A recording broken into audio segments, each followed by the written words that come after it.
Let's start the chapter from where we left. तो we were doing this topic जहाँ पे हमने इसमें देखा था कि हमने इसमें पहले एक मियोसिस करी और फिर 3 माइटोसिस करके ये 7 सेल्ड 8 न्यूक्लिएटेड स्ट्रक्चर बना लिया। अब इसकी एनसीईआरटी पढ़ते हैं। एनसीईआरटी में क्या लिख रखा है? It is a large megaspore mother cell की बात करें। It is a large cell containing dense cytoplasm obviously and a very prominent nucleus. Okay, it goes under meiosis और मियोसिस में जाने के बाद इसमें 4 मेगास्पोर बनते हैं। ऊपर वाले जो माइक्रोपाइलर एंड के 3 होते हैं वो डीजनरेट हो जाते हैं, जो कलेजल एंड का 1 होता है वो रह जाता है। Female gametophyte. मेजॉरिटी ऑफ जो फ्लावरिंग प्लांट होते हैं इसमें क्या होता है कि 1 मेगास्पोर जो है वो फंक्शनल रहता है और बाकी 3 डीजनरेट कर जाते हैं। जो फंक्शनल मेगास्पोर होता है वो डेवलप हो जाता है आगे जाके फीमेल गैमेटोफाइट यानी embryo sac which is haploid and then this method is monosporic. Okay, haploidy MMC की ploidy 2n, functional megaspore which is embryo sac इसकी n और फीमेल गैमेटोफाइट जो कि एम्ब्रियो सैक है इसकी भी n और न्यूसेलस की जो है वो 2 होती है। उसके बाद अब हम पढ़ेंगे एम्ब्रियो सैक की थोड़ी सी और ज़्यादा डिटेल में, इसको हम समझेंगे क्या होता है। जो न्यूक्लियस होता है फंक्शनल मेगास्पोर का वो अपने आप में माइटोसिस करता है। कितनी बार? 3 बार। पहली माइटोसिस में 2 न्यूक्लियस बनेंगे, अपोजिट पोल में जाएंगे, फिर 2 और सीक्वेंशियल माइटोसिस होंगी जिसमें 4 न्यूक्लियस और 8 न्यूक्लियस बनेंगे। ऐसे जाके हम 3 माइटोसिस या 3 स्ट्रिक्टली बोले तो फ्री न्यूक्लियर डिवीजन करते हैं, जिसके पास हमारे पास एक 8 न्यूक्लिएटेड स्टेज आ जाती है। फिर सेल वॉल्स बनती हैं 6 सेल्स में और फीमेल गैमेटोफाइट यानी एम्ब्रियो सैक कंप्लीट हो जाता है। 8 में से 6 सेल में जो है वो सेल वॉल बनेगी और बाकी सेंटर में 2 जो है वो पोलर न्यूक्लियाई वैसे के वैसे रह जाएंगे। It is a previous year question of NEET that how many cells undergo cell wall formation? 6 cells. Okay, अब जो नीचे वाले सेल मतलब जो अब अगर हम देखें तो जो माइक्रोपाइलर एंड की तरफ कुछ सेल्स और कुछ पल्स जो है वो क्लाजल एंड। जो माइक्रोपाइलर एंड की तरफ है उसमें इस तरह से 2 सिनर्जिड्स होते हैं और एक एग सेल होता है। सिनर्जिड्स में इस तरह से बीच में कुछ होता है जिसे फिलीफॉर्म अपरेटस कहते हैं और यहाँ क्लाजल एंड पे 3 सेल्स होते हैं, इनको एंटीपोटल सेल्स कहते हैं। इस पूरे को हम एग अपरेटस कहते हैं। यहाँ 2 पोलर न्यूक्लियाई होते हैं और ये इस तरह से बंद होता है। ठीक है, एक करेक्टरिस्टिक इसका क्या है कि 3 सेल जो कि माइक्रोपाइलर एंड के पास है उसको एग अपरेटस कहते हैं। इसमें 2 सिनर्जिड एक एक्सेल है। सिनर्जिड में एक स्पेशल सेलुलर थिकनिंग है, special cellular thickening present micropylar tip known as filiform apparatus, जो कि इंपॉर्टेंट रोल प्ले करता है पोलन ट्यूब को गाइड करने में कि कहाँ जाना है। और क्लाजल एंड पे 3 एंटीपोडल सेल होते हैं, सेंटर में 2 पोलर न्यूक्लियाई होते हैं। इस पूरे को हम 8 न्यूक्लिएटेड 7 सेल स्टेज कहते हैं। What is the function of filiform apparatus? ये नीट का सवाल आ चुका है। उसको पोलन ट्यूब को गाइड करना होता है और वो सेलुलर थिकनिंग का काम करता है। ठीक है, पॉलिनेशन। पॉलिनेशन का क्या सीन है देखो, फीमेल और मेल गैमेट होते हैं वो अभी बन चुके हैं। एक में पोलन ग्रेन बन गया, एक में एम्ब्रियो सैक बन गया। पोलन ग्रेन का प्लॉइडी n, इसकी प्लॉइडी n। ठीक है, रिस्पेक्टिवली दोनों बन गए। अब दोनों के दोनों गैमेट कैसे हैं हमारे? नॉन मोटाइल, दोनों में से कोई भी गैमेट हमारा चल नहीं सकता। पॉलिनेशन एक ऐसा मैकेनिज्म है जिसका ऑब्जेक्टिव ये है कि पोलन ग्रेन जो कि एंथर से शेड हुआ है इसको उठा के हमें जो पिस्टिल का स्टिग्मा है इसके ऊपर डालना है। इसको हम क्या कहेंगे? पॉलिनेशन। फ्लावरिंग प्लांट जो है वो ऐसे इवॉल्व हुए हैं कि उनमें इतने सुंदर सुंदर अडेप्टेशन है, एरे हैं कि वो पॉलिनेशन को अचीव कर सकें। इसके लिए हमें दोनों तरह के लोग लगते हैं, एक्सटर्नल एजेंट लगते हैं। एक्सटर्नल एजेंट बायोटिक भी हो सकते हैं, बायोटिक जैसे इंसेक्ट, एनिमल, हम ऐसे। बायोटिक जैसे wind, water and all that. Okay, अब किन किन तरह की पॉलिनेशन होती है? पॉलिनेशन डिपेंड करती है, पॉलिनेशन की जो कैटेगरी है 1, 2, 3 ऑटोगैमी, गिटोनोगैमी और जीनोगैमी, ये डिपेंड करती है पॉलन का सोर्स कौन सा है। अगर एक ही पेड़ के बाइसेक्सुअल फ्लावर के अंदर ही पोलन है और अंदर ही स्टिग्मा है और ये आपस में ही क्या करें? सेल्फ पॉलिनेट कर रहे हैं, तो इसको मैं कहूँगी ऑटोगैमी। ठीक है, लेकिन अगर सेम जगह पे ये एक प्लांट है, इसका ये वाला फ्लावर जो है इसमें है स्टिग्मा और जो ये वाला फ्लावर है इसमें है मेरा पोलन और ये पोलन यहाँ से उठ के इसके पास आया, तो ये होगी geitonogamy. Genetically it is a self pollination but ecologically it is cross pollination. Okay, मतलब सेम प्लांट के अलग अलग फ्लावर्स के बीच में। ठीक है, ये होगी गिटोनोगैमी। अब हम बात करते हैं xenogamy. Xenogamy is nothing but strictly cross pollination, मतलब एकदम पक्की वाली जो क्रॉस पॉलिनेशन है वो जीनोगैमी होती है। उसमें ये एक प्लांट जिसमें सारे फीमेल हैं और ये एक जिसमें सारे मेल, जिसमें ये मेल है और ये फीमेल है, इसका पोलन यहाँ से उड़ के इसके स्टिग्मा पे आके लैंड करके वो करेगा। तो ये जेनेटिकली भी अलग और इकोलॉजिकली भी अलग, ये है जीनोगैमी। Okay, cross pollination. अब इसको पढ़ते हैं ऑटोगैमी क्या लिख रखा है। It is a type of pollination where within same flower के अंदर पोलन का ट्रांसफर होता है एंथर से स्टिग्मा पे, और in normal flower which opens and exposes anther और स्टिग्मा, कंप्लीट ऑटोगैमी जो है वो बहुत रेयर होती है, बहुत रेयर होती है। ऑटोगैमी जो है उसको बहुत सिंक्रोमी चाहिए, कि मतलब जब स्टिग्मा तैयार हो अपना लैंडिंग प्लेटफॉर्म पे, तभी पोलन जो है वो रिलीज हो, ऐसे ऐसे करके रेसिप्रोटेबिलिटी बहुत अच्छी होनी चाहिए। ठीक है, अब इसमें लिख रखा है कैस्मोगैमस क्या होते हैं। कैस्मोगैमस जो है वो नॉर्मल फ्लावर होते हैं जो ओपन होते हैं और एक्सपोज कर देते हैं अपने एंथर और स्टिग्मा को। जो कैस्मोगैमस फ्लावर्स होते हैं, इन्हीं के अंदर ऑटोगैमी होती है, बहुत रेयर होती है। ठीक है, ऑटोगैमी के लिए सिंक्रोनाइज्ड वे होना चाहिए पोलन और स्टिग्मा पे। ऐसे प्लांट्स फ्लावर्स को हम क्या कहते हैं, कैस्मोगैमस ऑटोगैमस वाले को। ठीक है, अब यहाँ पे एक बार अच्छे से समझ लेते हैं पॉलिनेशन को। कंक्लूजन क्या था पॉलिनेशन के एनसीईआरटी का, इसका बेसिस क्या है, सोर्स ऑफ पोलन।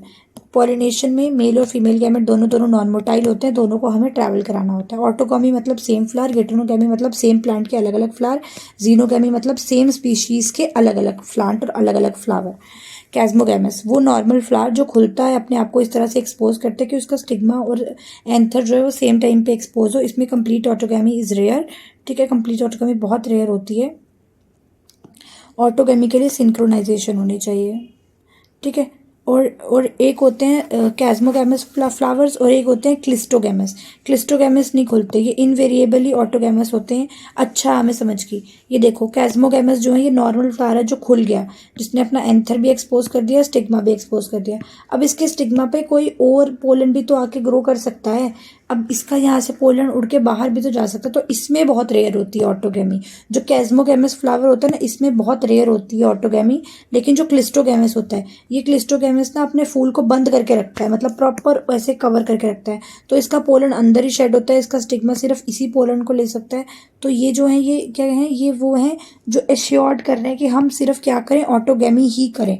ठीक है, अब इसमें कुछ कुछ एग्जाम्पल्स हैं वो हम आगे देखते हैं, जैसे वोएला, ऑक्सैलिस, कॉमनेलिया, वॉक, कॉमन पेंसियो, ये सब है ना।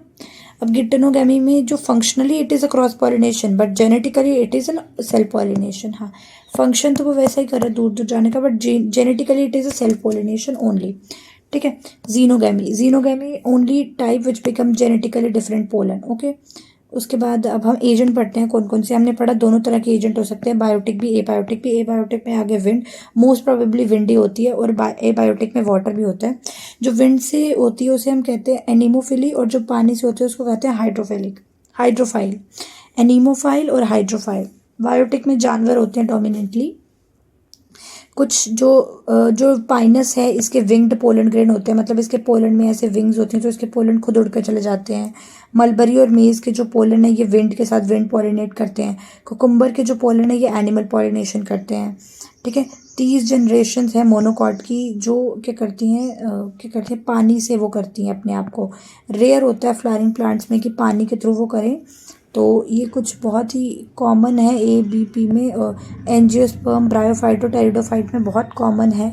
क्या कहते हैं, एल्गे, ब्रायोफाइट और टेरिडोफाइट, ये पानी के पास रहते थे, ग्रो ही पानी के पास हुई, तो इनमें पानी के थ्रू पॉलिनेशन बहुत कॉमन है। लेकिन जिम्नोस्पर्म और एंजियोस्पर्म में बहुत रेयर है पानी के थ्रू। ठीक है, अब पानी के थ्रू जो है उसमें भी दो तरह की होती हैं। एक होती है एपीहाइड्रोफिल जो वेलिसिलेरिया करती है, और फिर एक होती है हाइड्रोफिफिल जो सीसॉर, ज़ॉस्टेरॉय ये करते हैं। मैं बेसिकली इसमें क्या होता है, एक बार एनसीईआरटी पढ़ लेते हैं फिर शायद रुक जाओ, पहले नोट देख लेते हैं। ये हो गया समझ, इकोलॉजिकली क्रॉस, जेनेटिकली ये भी हो गया। सेल्फ पॉलिनेशन सिर्फ बाइसेक्सुअल फ्लावर्स में हो सकती है, ये भी हो गया। इसकी examples China rose, solanaceae, mustard, onion, mango, ये सब इसकी एग्जांपल्स हैं। Let's solve questions now.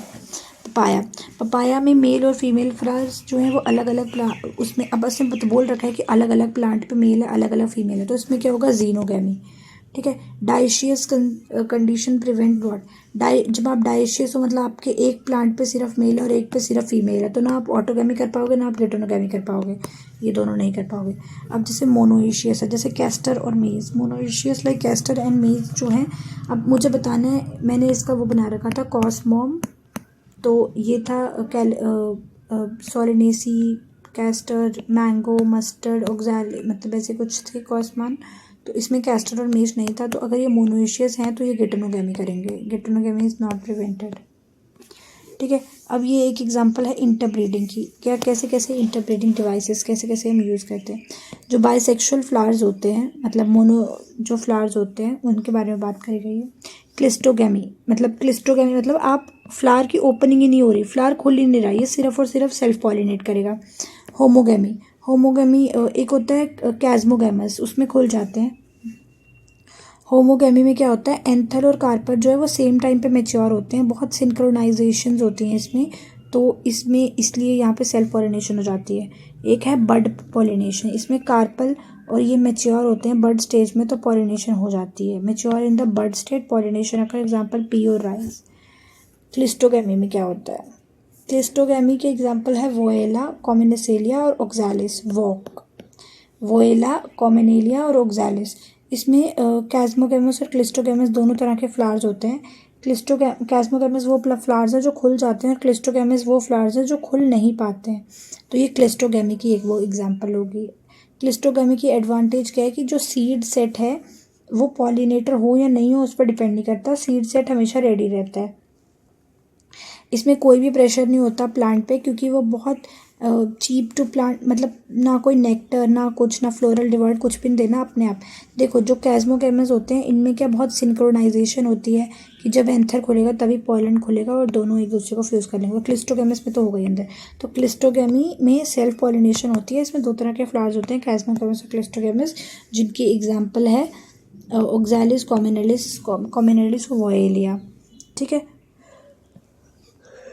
उसके बाद क्रॉस पॉलिनेशन में क्या, ये तो था मतलब जो बाइसेक्सुअल है उसमें क्या क्या होता है। एक तो इसमें होमोगेमी होती है, पहली नंबर में इसमें होमोगेमी होती है, मतलब दोनों के दोनों मैच्योर सेम में, और फिर बर्ड पॉलिनेशन जिसमें बर्ड दोनों के दोनों सेम टाइम पे बनी, और फिर क्लिस्टोगेमी जिसमें फ्लावर खुलता नहीं है, या कैस्मोगेमस और क्लिस्टोगेमस फ्लावर्स कुछ ऐसे।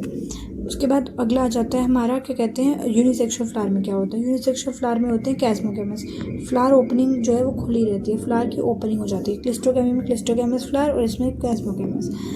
सेल्फ इनकम्पैटिबिलिटी, पॉलन ग्रेन जो है वो are not identified by stigma, मतलब सेम जेनेटिकली कंट्रोल कर दिया जाता है कि इसका पॉलन ये रिकॉग्नाइज ही नहीं करेगा, सेम जेनेटिक्स का पॉलन ये रिकॉग्नाइज ही नहीं करेगा।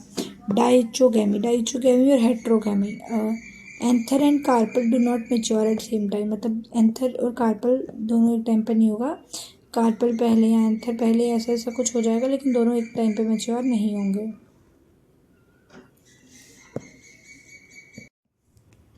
Okay, let's continue with this. See, ये क्लिस्टोगेमस प्लांट्स के एग्जांपल है। वो क्लिस्टोगेमस प्लांट्स जो क्लोज होते हैं, उनके जो क्या कहते हैं स्टेमन होते हैं और जो पिस्टिल होते हैं वो एक दूसरे के बहुत पास होते हैं, तो दैट वो उनमें सेल्फ पॉलिनेशन हो सकती है। उसकी एग्जांपल है viola which is common pansy, oxalis और commelina common pansy common pansy, that is viola and oxalis. तो इसको हम ऐसे लिख दें, वॉक और क्लिस्टोगेमस ना क्लेंच मतलब क्लिस्टोगेमस, और वॉक मतलब वोएला ऑक्सैलिस कॉमनेलिस, वोएला इज कॉमन पेंसी। ठीक है, उसके बाद आ जाती है बात कैस्मोगेमस प्लांट्स की। ये जो हैं ये similar to other with exposed, इनके जो एंथर ये क्लिस्टोगेमस जैसे ही है, लेकिन इनके जो एंथर और स्टिग्मा है ये एक्सपोज्ड हैं, बाहर है, मतलब खुले हुए हैं, और क्लिस्टोगेमस तो बिल्कुल खुलते ही नहीं है। तो in such plant anther and stigma lie close, anther dehisces and pollen grain come in contact, and others cleistogamous plants are invariably autogamous and there is no chance of cross pollination. ये तो पढ़ लिया ना हमने। Cleistogamous produce assured seed set. देखो this can be a very valid question for NEET कि किन plants का एश्योर्ड सीड सेट होता है, तो क्लिस्टोगेमस का एश्योर्ड सीड सेट होता है। जो अच्छा ये जो हमने बात करी थी अभी ये वाली, ये किन प्लांट्स के बारे में बात कर रहे थे हम कि एंथर और मतलब ये ऑटोगेमी की बात थी कि ऑटोगेमी में एंथर और स्टिग्मा को एक दूसरे के पास होना चाहिए ताकि जो सेल्फ पॉलिनेशन है वो हो सके। अब इसमें दो तरह के क्या कहते हैं फूल आते हैं, एक होते हैं कैस्मोगेमस फूल, एक होते हैं क्लिस्टोगेमस फूल। जो कैस्मोगेमस फूल होते हैं वो which are similar to flowers of other species, बाकी फूलों के जैसे होते हैं, बस उनके एंथर और स्टिग्मा एक्सपोज होते हैं। क्लिस्टोगेमस पूरे के पूरे बंद होते हैं, ये दोनों एक दूसरे के कांटेक्ट में आके बिल्कुल अपने आप में मतलब इनवेरिएबली ऑटोगैमस होते हैं। ये कोई चांस नहीं क्रॉस पॉलिनेशन का। और ये हो गया इसकी एडवांटेज क्या है, एश्योर्ड सीड सेट हमें मिल जाता है। गिटेनोगेमी में क्या होता है, इसमें पोलन का ट्रांसफर होता है anther to stigma of one flower to another of same plant. This is functionally cross pollination but genetically it is what, autogamy, and it does require a pollinating agent as well. Okay, और genetically तो similar ही है क्योंकि pollen तो same plant का रहा है। ठीक है, तो फंक्शनली और genetically, functionally it is cross pollination, genetically it is self pollination. Xenogamy ये होता है कि डिफरेंट प्लांट, अलग अलग प्लांट में सेम स्पीशीज के, ये ओनली टाइप ऑफ पॉलिनेशन है जिसमें क्रॉस पॉलिनेशन होता है जो जेनेटिकली डिफरेंट होती है। ठीक है, अब एजेंट्स की बात करते हैं। एजेंट दो तरह के होते हैं, दो एबायोटिक होते हैं, एक विंड होता है, एक वाटर होता है। विंड को एम्फिलस कहते हैं और पानी को हाइड्रोफिलस कहते हैं। एक बायोटिक को हम जानते हैं, वो है एनिमल एजेंट, पॉलिनेशन को अचीव करने के लिए। मेजॉरिटी ऑफ जो प्लांट है वो बायोटिक एजेंट का यूज़ करते हैं पॉलिनेशन के लिए। बहुत स्मॉल प्रोपोगेशन है जो एबायोटिक का यूज़ करते हैं। पोलन ग्रेन जो है वो आते हैं स्टिग्मा के कांटेक्ट में या तो वाटर या विंड की वजह से। अब इनको कंपनसेट करने के लिए बहुत सारे पोलन जो है वो लॉस होते हैं, इसलिए फ्लावर जो है वो हज़ारों लाखों में पोलन बनाता है, जबकि ओव्यूल एक या दो या तीन बना सकता है मैक्सिमम। तो एबायोटिक एजेंट हो गए, और एबायोटिक एजेंट में पहला आ गया एनेमोफिली मतलब विंड, पॉलिनेशन बाय विंड। ये बहुत कॉमन है एबायोटिक में। विंड पॉलिनेशन में क्या होता है, जो आपका पोलन होना चाहिए वो एक तो नॉन स्टिकी होना चाहिए कि वो जहाँ जाए वहाँ चिपके नहीं, और दूसरा वो हल्का होना चाहिए, और तीसरा वो एंथर की वॉल पे होना चाहिए, बिल्कुल एक्सपोज्ड होना चाहिए, बाहर की हवा आए और इसको अपने साथ ले जाए। तो एंथर कैसा होना चाहिए, एंथर की वॉल कैसी होनी चाहिए, एक्सपोज्ड होनी चाहिए, ताकि यहाँ पोलन लगाओ और यहाँ से हवा से उड़ जाए। नॉन स्टिकी होना चाहिए और लाइट होना चाहिए। ठीक है, they often has well expose stamen. ठीक है, स्टेमन, तो विंड करंट ताकि इजीली ले जाए। अच्छा, एक इसमें हमने पढ़ा था कि जो पाइनस होता है उसमें होते हैं फेदर वाले, क्या कहते हैं, फेदर वाले पोलन्स, लार्ज ऑफन फेदरली स्टिग्मा। अच्छा, और जो स्टिग्मा होता है वो फेदर वाला होता है कि वो इजीली हवा वाले ये कैच कर सके, विंड पॉलिनेटेड। और ऑफन हमारे पास एक सिंगल ओव्यूल होता है, सिंगल ओव्यूल में बहुत सारे फ्लावर्स जो हैं वो एक साथ पैक होते हैं। तो जैसे कॉर्न कॉब जैसा, जी देखो, जैसे ये this is a corn cob, tassels where you see nothing but stigma style and which can wave and wind and trap. ये देखो, ये ट्रैप करने के लिए रखे हुए हैं इसने ट्रैप करने के लिए रखे हुए हैं। ये देखो, ये कैसे टैसल सा बन गया ना, ये इसने ट्रैप करने के लिए रखे हुए हैं। ये देखो, इसको हम क्या कहते हैं, कॉर्न कॉब। इसको हम कहते हैं कॉर्न कॉब। ये मेज में होता है, ग्रासेस में भी ऐसा ही होता है। वाटर हाइसेंट, वाटर लिली जिसको इकॉर्निया कहते थे, उसमें भी होता है, ताकि ये क्या करे, ये जैसे ही कोई विंड वाला वो आए उसको यहाँ अपने अंदर कैच कर ले। तो इसका स्टिग्मा कैसा होता है, फेदरली। ये इसके स्टिग्मा है। इसके स्टिग्मा कैसे हैं, फेदरली। एक ओव्यूल होता है एक ओवरी में इनफ्लोरेसेंस बहुत कॉम्पैक्ट होती है, टेसल्स होते हैं। स्टिग्मा और स्टाइल जो है वो टेसल्स तरह होते हैं। ठीक है, विंड पॉलिनेशन बहुत कॉमन है ग्रासेस में, क्योंकि ग्रासेस क्या है, मोनोकॉट। ठीक है, अब ये विंड पॉलिनेशन का हो गया। विंड पॉलिनेशन में हमने पढ़ा कि पोलन कैसा होना चाहिए, लाइट होना चाहिए, नॉन स्टिकी होना चाहिए, एंथर जो है वो एक्सपोज्ड होना चाहिए बाहर वॉल पे, और उसके बाद स्टिग्मा जो है वो क्या करते हैं, बहुत सारे के फेदरली स्टिग्मा होते हैं, जैसे टॉर्न या टेसल बना लेते हैं, जैसे मेज हो गया अपना। ठीक है, उसके बाद ग्रासेस हो गए, मोनोकॉट हो गए। ठीक है, अब हाइड्रोफिली के बारे में पढ़ते हैं, जो पॉलिनेशन बाय वाटर है। ये बहुत रेयर है क्योंकि अभी सिर्फ 30 ही ऐसी जेनराज हैं मोनोकॉट की जो ये वाटर वाली ये करते हैं। इसमें सिर्फ 3 एग्जांपल है, एल्गे, ब्रायोफाइट और टेरिडोफाइट, क्योंकि पानी के पास रहते थे इसलिए। बाकी जिम्नोस्पर्म मेंजियोस्पर्म में बहुत रेयर है। ठीक है, वाटर जो है वो रेगुलर मोड ऑफ ट्रांसपोर्ट होता था लोअर में, जैसे मेल गैमेट के लिए, जैसे एल्गी, ब्रायोफाइट, टेरिडोफाइट। तो इट इज़ बिलीव कि for some pteridophyte and bryophyte the distribution is limited, क्योंकि पानी का ट्रांसपोर्ट और गैमेट ये पानी चाहिए होता था। ठीक है, सम एग्जाम्पल वाटर इसकी जो थी वो थी वेलेसिनेरिया और हाइड्रेला, जो कि फ्रेश वाटर में रहते थे। वेलेसिनेरिया और हाइड्रेला, VFX होता है ना, VFH बना लो, vallisneria fresh water hydrilla, vallisneria fresh water hydrilla. ठीक है, उसके बाद मरीन में हो गए सी ग्रासेस और जोएस्टेरा, मैसेज, monstera, seagrass, zostera, marine, seagrass, zostera. ठीक है।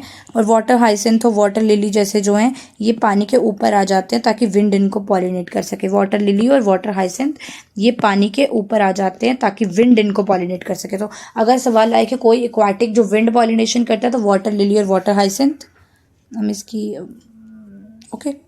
वेलेसिनेरिया, जो ये वेलेसिनेरिया हम पढ़ रहे थे, इसका फीमेल फ्लावर क्या करता है, वो रीच करता है पानी के सरफेस को अपनी लंबी स्टाक के थ्रू, और मेल के पॉलन जो उसमें रिलीज हो रखे होते हैं वो करंट के थ्रू इसके बीच में आ जाते हैं। इवेंचुअली वो स्टिग्मा पे चले जाते हैं और पॉलिनेट हो जाता है। सीग्रास क्या करता है, सीग्रास जो है वो सबमर्ज पानी में डूबा रहता है, पोलन रिलीज होते हैं पानी के अंदर, और पोलन जो है वो लॉन्ग रिबन लाइक होते हैं और पैसिवली पानी के अंदर आके इस तक पहुंच जाते हैं। मोस्टली वाटर पॉलिनेटर स्पीशीज़ में पोलन जो है वो गीले नहीं हो पाते क्योंकि पोलन के पास क्या होती है, एक म्यूसिलेजिनस की शीट होती है। दोनों वाटर और ये जो है ये not very colourful, not very nectar वाला सीन है इनका। तो एपीहाइड्रोफिली मतलब जो पानी के क्या कहते हैं करंट से थ्रू आगे, वेलेसिनेरिया है ना, लंबी सी स्टाक होती है फीमेल की, मेल पैसिवली पानी के करंट के थ्रू आ जाता है। फिर हाइपो, इसमें सीग्रास जो है ये खुद तो सबमर्ज रहती है फीमेल, मेल रिबन लेके आके इसके पास चला जाता है। वाटर पॉलिनेटेड में फ्लावर ना ही कलरफुल होते हैं ना नेक्टर होते हैं, पॉलन जो है उसकी म्यूसिलेजिनस की कवरिंग होती है। ये हो गया। अब अगर हम क्या कहते हैं, यहाँ से ये हमने पढ़ लिया, इसको बाद में देखेंगे।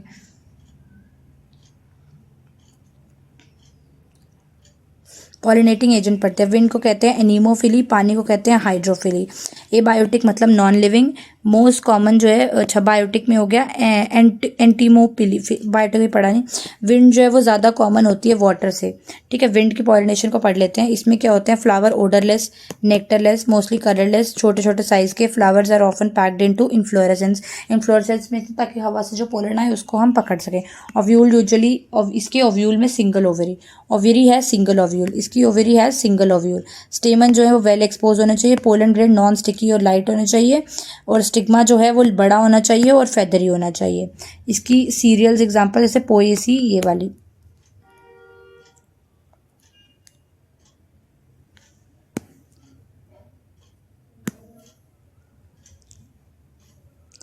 ठीक है, ये हो गई इसकी एक डायग्राम एनसीईआरटी की। अब ये देखो, ये है मेल इन्फ्लोरेसेंस,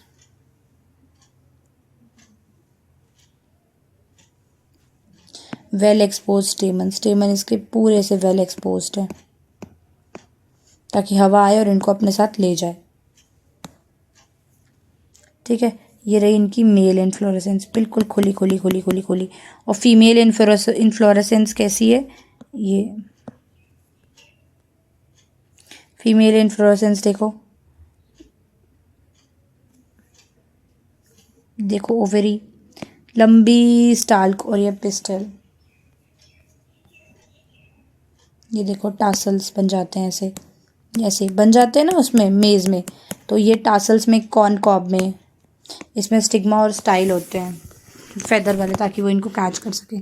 फिर हाइड्रोफिली, एंजियोस्पर्म में बहुत रेयर है, सिर्फ 30 जनरेशन ऑफ मोनोकॉट में रह गई है। अब हाइड्रोफाइट जो हाइड्रोफाइट्स होते हैं, इसमें 3 एग्जांपल है, VFZ, वेलेसिनेरिया, फ्रेश वाटर, ज़ूएस्टेरा, हाइड्रेला, ठीक है। Hydrilla is fresh water, so VFH और MSZ, ज़ूएस्टेरा सीग्रास और ज़ूएस्टेरा मरीन सीग्रास, और फ्रेश वाटर में वेलेसिनेरिया और हाइड्रेला, ठीक है। मोस्टली जो हाइड्रोफाइल्स होते हैं इसमें हाइड्रोफाइट्स होते हैं। हाइड्रोफाइट मतलब एक्वाटिक और एंजियोस्पर्म्स, इनमें या तो हाइड्रोफिली होती है, इंसेक्ट आके पॉलिनेट करता है, या विंड करती है। रीज़न क्या, हाइड्रोफाइट में फ्लावर जो है वो सरफेस के ऊपर प्रेजेंट होता है, जैसे वाटर लिली, वाटर हाइसेंथ, तो उसमें विंड करती है, ठीक है। हाइड्रोफाइट में जैसे एग्जाम्पल आ गई ये इसकी, क्या कहते हैं, वाटर हाइसेंथिकॉर्निया, वाटर लिली, लोटस, पिस्टाचिया, इनको इंसेक्ट पॉलिनेट करता है।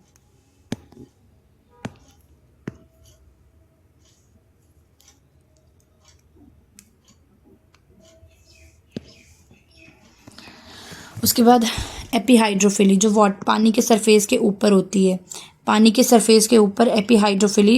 इसमें क्या होता है कि जो इसमें अगी वो हमारे क्या कहते हैं, वेलेसिनेरिया आ गया इसके अंदर। वेलेसिनेरिया का क्या होता है कि जो फीमेल है वो बाहर होती है और मेल जो है वो करंट के अंदर होता है तो फीमेल अपनी लंबी स्टाक पानी के अंदर डालती है और उसको ले लेती है, उसके पोलन के साथ रिएक्ट कर लेती है। हाइपो मतलब जिसमें फीमेल पानी के अंदर सबमर्ज्ड होती है और मेल जो है वो रिबन लाइक लॉन्ग होता है, वो उसके पास चला जाता है फीमेल के पास, ठीक है। हाइपो में क्या होता है, देखो ये पानी का सरफेस है, फ्लावर इसके अंदर सबमर्ज्ड है। ज़ूएस्टेरा या सीग्रास इसकी एग्जांपल है। पॉलिनेशन होती है below surface of water, flower जो है वो अंदर ही रहता है। उसके बाद क्या है, पोलन जो है वेट नहीं होता क्योंकि पोलन के पास म्यूसिलेजिनस की शीट होती है। पोलन लॉन्ग रिबन लाइक होता है, ये पैसिवली पानी के करंट के थ्रू चला जाता है। स्टिग्मा जो है ये भी पानी गीला नहीं हो पाता क्योंकि इसमें भी म्यूसिलेजिनस की शीट होती है। This is a question in NEET 2024 कि पोलन ग्रेन का क्या सीन है। तो पोलन इसका अनवेटेबल होता है, पोलन में म्यूसिलेजिनस की शीट होती है, लॉन्ग रिबन शेप्ड, क्या कहते हैं, लॉन्ग रिबन शेप का पोलन होता है। एग्जाम्पल है ज़ूएस्टेरा और सीग्रास। ये दो पिछले साल आया था तो most probably a question would come from this topic again. तो पोलन का याद रख लो कि पोलन कैसा होना चाहिए, लॉन्ग होना चाहिए, रिबन लाइक होना चाहिए। सीग्रास ज़ूएस्टेरा इसकी एग्जाम्पल है, म्यूसिलेजिनस शीट होती है उसके पास। ये समझ आ गया। पोलन ग्रेन आर पैसिवली, अब पोलन ग्रेन को लेके कौन जाता है, ये 2024 का सवाल था इसमें। तो pollen grain are carried by passively by water current, passively by water current. Maturity पे जो अब एपीहाइड्रोफिली में क्या कहते हैं, एपीहाइड्रोफिली समझते हैं। एपीहाइड्रोफिली में मैच्योरिटी में जो मेल फ्लावर है वो सेपरेट हो जाता है मेल प्लांट से और फीमेल फ्लावर की तरफ ऐसे फ्लोट करने लग पड़ता है वेलिसिनेरिया में, ठीक है। और उसके बाद वेलिसिनेरिया में, ठीक है जी। देखो होता कैसा है, ये आई थिंक एनसीईआरटी का एग्जांपल है, शायद कहीं तो है। ये देखो फीमेल प्लांट है, इसमें देखो कितनी लंबी ये स्टाल्क है, ये फीमेल फ्लावर है, ठीक है। और ये मेल है, ये मेल, और ये क्या कहते हैं, ये मेल में देखो ये, और ये फीमेल का स्टिग्मा देखो कैसा। तो मेल यहाँ पानी में होता है, फीमेल पानी के मतलब पानी में है, तो मेल ऐसे ऐसे ऐसे ऐसे करके फीमेल तक आ जाता है। अब आ गए इंसेक्ट पॉलिनेशन। ये देखो यहाँ पे अब हम पढ़ते हैं आउटब्रीडिंग डिवाइसेस क्या होते हैं। मेजॉरिटी ऑफ जो फ्लावरिंग मतलब एंजियोस्पर्म है वो क्या करते हैं, वो हर्माफ्रोडाइट फ्लावर प्रोड्यूस करते हैं। वो फ्लावर जिसमें मेल फ्लावर भी हो फीमेल फ्लावर भी सेम जगह पे हो। तो pollen likely to come in contact with same flower, मतलब उसी फ्लावर का जो पोलन है वो पिस्टल से इंटरैक्ट मोस्टली कर सकता है। अब बहुत ज़्यादा सेल्फ पॉलिनेशन करोगे तो इनब्रीडिंग डिप्रेशन तो आ ही जाएगा ना। तो फ्लावरिंग प्लांट ने कुछ ऐसे तरीके बनाए जिससे वो डिस्करेज कर सकते हैं किसको, सेल्फ पॉलिनेशन को। वो नहीं चाहते सेल्फ पॉलिनेशन हो, वो चाहते हैं इनकरेज किसको करना, क्रॉस पॉलिनेशन को। तो ऐसी स्पीशीज सबसे पहले क्या किया, अपनी पोलन और स्टिग्मा की रिसेप्टेबिलिटी को अनसिंक्रोनाइज कर दिया कि जब मेरा पोलन मैच्योर होगा तो मेरा स्टिग्मा रेडी नहीं होगा, जब मेरा स्टिग्मा रेडी होगा तो पोलन नहीं मैच्योर होगा। इसको हम कहते हैं डाइचोगेमी। या तो पोलन रिलीज पहले हो जाएगा या स्टिग्मा उसके लिए रिसेप्टिव नहीं बनेगा पहले, ठीक है। तो अच्छा ठीक है, तो ये उसने पहला काम कर दिया which is डाइचोगेमी।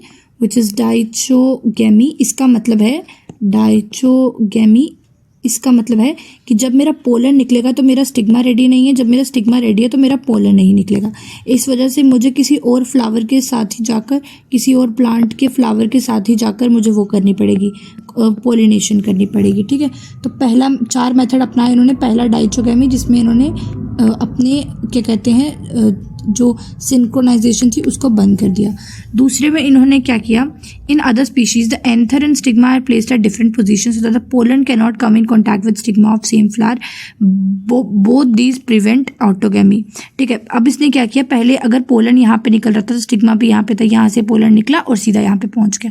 अब इसने क्या किया, या तो स्टिग्मा इतना बड़ा कर दिया और पोलन को यहाँ रख दिया, इम्पॉसिबल कॉन्टैक्ट, या पोलन यहाँ रख दिया और स्टिग्मा इतना कर दिया, तो ये अलग अलग कर दिया, पोजीशन को डिफरेंट कर दिया, दोनों ने अलग अलग पोजीशन कर दिया, 2 डिवाइस हो गई।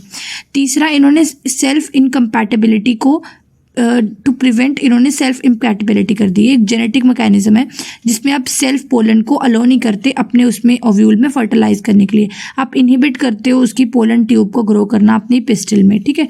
तो सेल्फ इनकम्पैटिबिलिटी को ग्रो कर दिया कि मेरे पोलन का पोलन ट्यूब मेरी स्टाइल में ग्रो ही नहीं करेगा, ठीक है। तीन मेथड हो गए। और फिर उसके बाद क्या करा, सेल्फ पॉलिनेशन को रोकने के लिए यूनिसेक्सुअल फ्लावर्स प्लांट प्रोड्यूस करना शुरू कर दिए कि अगर मेल और फीमेल प्रेजेंट है on same plant such as castor and maize which are monoecious to prevent autogamy. तो इससे सिर्फ ऑटोगेमी प्रिवेंट होगी, गिटोनोगेमी प्रिवेंट नहीं होगी। लेकिन पपाया के मेल और फीमेल जो है वो अलग अलग पे होते हैं, तो each plant is either male और फीमेल, ठीक है, dioecious. This condition prevent both autogamy और गिटोनोगेमी। तो पहले एंजियोस्पर्म के सारे हर्माफ्रोडाइट होते थे, फिर उन्होंने क्या किया कि या तो एक प्लांट सिर्फ मेल का कर दिया, मतलब यूनिसेक्सुअल कर दिया, और एक सिर्फ फीमेल का, या अगर नहीं भी हो रहा तो एक प्लांट में एक फ्लावर, इस प्लांट का एक फ्लावर मेल और एक फीमेल, ऐसा कर दिया। तो डाइचोगेमी कर दी, क्या कहते हैं यूनिसेक्सुअल और मोनोएशियस, यूनिसेक्सुअल और बाइसेक्सुअल को अलग अलग कर दिया, पोजीशन अलग अलग कर दी।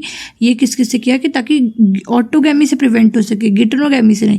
गिटोनोगेमी से आप तब तक प्रिवेंट नहीं होगे जब तक आप सेपरेट क्रॉस पॉलिनेशन ना कर सको, ठीक है। तो पोजीशन अलग, सेल्फ इनकम्पैटिबिलिटी पोजीशन और यूनिसेक्सुअल में। मोनो की एग्जांपल है मेज और उसकी एग्जांपल है डेट पाम। तो ये आपने कर दिए आउटब्रीडिंग, क्या कहते हैं, डिवाइसेस। ये थे आपके आउटब्रीडिंग डिवाइसेस।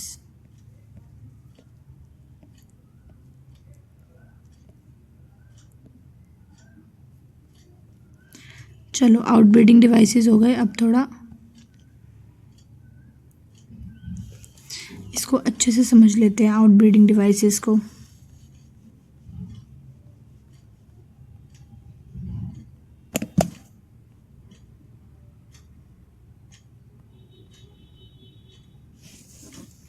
ये हो गया, ये हो गया।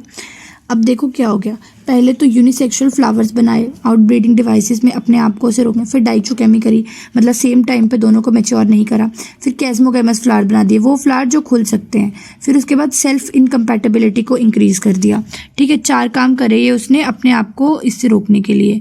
दोनों की लेंथ अलग अलग कर दी, मतलब पोजीशन अलग अलग कर दी, ठीक है। और एक में जेनेटिकली वो एक दूसरे के वो ना हो, वो कर दिया, ठीक है। अब क्वेश्चन बताना है कि कौन सा है कॉन्ट्रोवर्जियल विद रिस्पेक्ट ऑड वन, कौन है जिससे कि ऑटोगेमी नहीं होती, होमोगेमी से होती है अपने अंदर ही, क्लिस्टोगेमी से भी होती है, बर्ड पॉलिनेशन से भी होती है, डाइक्लेनी से नहीं होती, इसमें यूनिसेक्सुअल फ्लावर्स आ जाते हैं। फिर उसके बाद which type of flower produce seeds even in absence of pollinator, cleistogamous. उसके बाद पॉलिनेटिंग एजेंट कौन कौन से होते हैं, तो इसको हम एक बार डिलीट कर दें।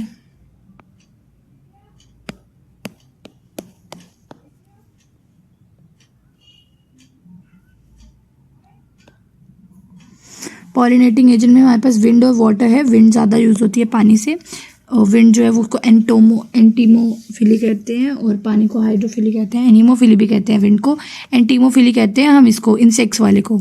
तो एंटीमो, एनीमो और hydro. Anemo is wind, hydro is water, entomo is insect. तो मोस्टली इंसेक्ट्स या एनिमल्स का यूज़ करते हैं हम। बीज बहुत कॉमनली यूज़ होती हैं, रोडेंट्स हो गए, एलिफेंट बर्ड्स, ये सब। तो ये ऑर्डरलेस स्टेमन कैसे कैसे है, ये उसके बारे में, ये सीरियल्स उसकी एग्जांपल ये पढ़ लिया था। हाइड्रोफिली, एपिहाइड्रोफिली,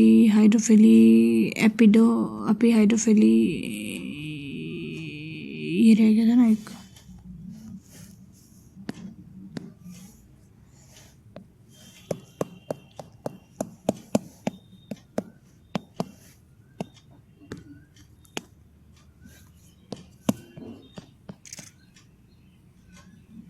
$66 पेजेस मोर। हाँ, तो ये जो है ये एक एग्जांपल है। अब देखते हैं किसकी।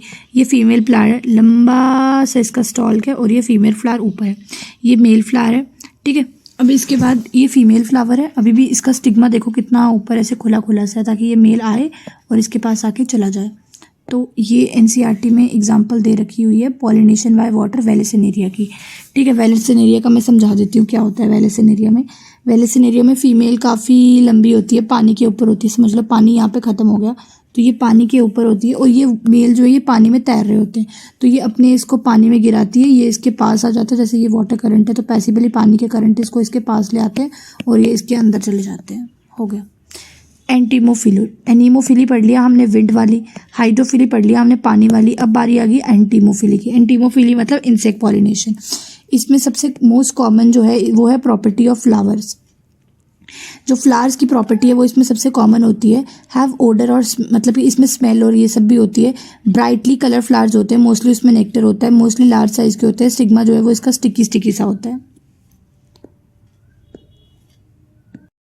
ओके, सो इंसेक्ट पॉलिनेशन में क्या होता है? इंसेक्ट पॉलिनेशन में it is a property of flower. सबसे पहले फ्लावर कैसे होना चाहिए? फ्लावर की अच्छी फ्रेगनेंस होनी चाहिए, ब्राइटली कलर्ड होना चाहिए, नेक्टर होना चाहिए और बड़े साइज़ की होना चाहिए।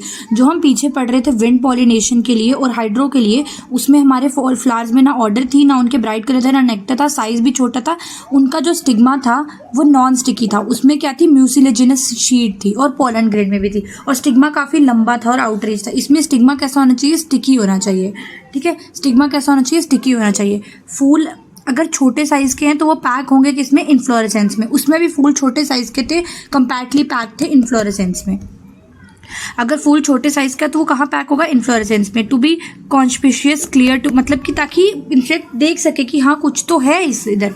पॉलन ग्रेन इनका कैसा होगा? स्टिकी। उसका पॉलन ग्रेन कैसा होना चाहिए था? लाइट और नॉन स्टिकी। उस पर म्यूसिलेजिनस की शीट होती। तो ये देखो, ये इसका येलो स्टिकी, मतलब इसकी पोलन किट, इसके पोलन के ऐसे देखो 2 स्टेज पोलन, ये एग्जाइन उसकी, और ये देखो इसके बाहर क्या लग गई? एक पोलन किट।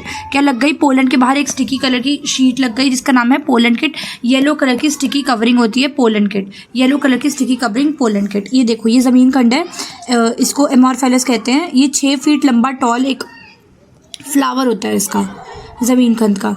ज़मीन से खंद कर, मतलब ज़मीन से उड़कर ऊपर बाहर आता है। तो ये 6 फीट लंबा टॉल ये होता है। ये अब ऐसा क्यों है? मतलब क्या है इसमें? क्यों? ये देखो, ये इसका स्टिग्मा विग्मा कुछ होगा। इंसेक्ट क्या करते हैं? इंसेक्ट को चाहिए फ्लोरल रिवॉर्ड की। अगर मैं आऊँ इस फूल के पास तो मुझे कुछ तो इससे मिले, ताकि जो मेरे पे पॉलन लगे वो इसको मिल जाए। तो एक जो फूल है उसके पास क्या होना चाहिए? अगर उसको अपना पॉलन उड़ाना है तो उसके पास पॉलन होने चाहिए यहाँ पे खुले। फिर इसके पास नेक्टर होना चाहिए जिसको मतलब सक करने के लिए ये हमारा इंसेक्ट आएगा। और एक ऐसी सेफ प्लेस होनी चाहिए जहाँ पे इंसेक्ट आके अपने एग जो को ले कर सके। जैसे जो प्रोनोबा मॉथ होता है यका प्लांट में, प्रोनोबा मॉथ होता है जो यका प्लांट में, वो क्या करता है? वास्प होता है फिग प्लांट में, और बीज होते हैं एमॉर्फस में। इसमें बीज होती हैं जो अपने एग्स को ले करती हैं। वास्प और फिग का बहुत अच्छा कनेक्शन है, वास्प और फिग का। प्रोनोबा मॉथ का और यका प्लांट का बहुत अच्छा कनेक्शन है। तो ये बहुत इंपॉर्टेंट कुछ ऐसे एग्जाम्पल्स हैं। ठीक है, उसके बाद ये देखो फिग और वास्प, ये फिग प्लांट है और ये वास्प इसके अंदर रहते हैं। को इवोल्यूशन हुई है इनका, ऑब्लिगेट म्यूचुअलिज्म है, लाइक दोनों एक दूसरे पे डिपेंड है। वैसे ही यका प्लांट और प्रोनोबा मॉथ, जो यका और मॉथ है, यका एंड मॉथ, इन दोनों का भी ऐसा ही जैसे फिग और वास्प का है कनेक्शन। ठीक है, उसके बाद ये देखो इन विट्रो जर्मिनेशन क्या होती है? जो प्लांट्स होते हैं जैसे विनासा, कैनेडा वालसम, एट्रोपा, पी, चिकपी, इन मतलब कि method of studying pollen germination lab को, पॉलन ट्यूब को पढ़ने का, जो इन विट्रो जर्मिनेशन मतलब लैब में पॉलन ट्यूब की जर्मिनेशन को पढ़ना। इसमें कौन सा मेथड करते हैं? हैंगिंग ड्रॉप मेथड, कि एक ड्रॉप ऑफ सोल्यूशन लेते हैं, उसके ऊपर पॉलन ग्रेन डालते हैं और देखते हैं कैसे। इसमें होता है बोरिक एसिड, कैल्शियम और सुक्रोज चाहिए होता है इसको ग्रो करने के लिए, इन विट्रो जर्मिनेशन को। एंटोमोफिली फ्लावर्स आर, अब देखो एंटीमो मतलब इंसेक्ट, ये कौन से फ्लावर होते हैं जिनका डल कलर नहीं, हाई कलर, नेक्टरलेस नहीं, नेक्टर होना चाहिए। स्मॉल साइज, सॉलिटरी नहीं, अगर स्मॉल साइज हो तो इन्फ्लोरेसेंस, अदरवाइज सॉलिटरी है तो लार्ज साइज। स्टिकी पोलन, हाँ पोलन किट होती है बाहर येलो कलर की।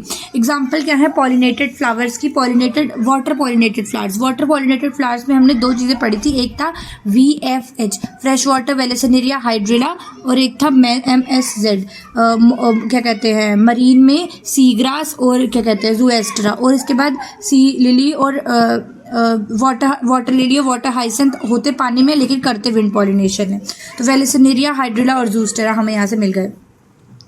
इंसेक्ट पॉलिनेटेड प्लांट के पास क्या होना चाहिए? फ्रेगनेंस हाँ है, नेक्टर हाँ, फूल ऑर्डर नॉट अ कैरेक्टरिस्टिक। कौन सी इसकी कैरेक्टरिस्टिक नहीं है? इंसेक्ट को जो पॉलिनेट करे।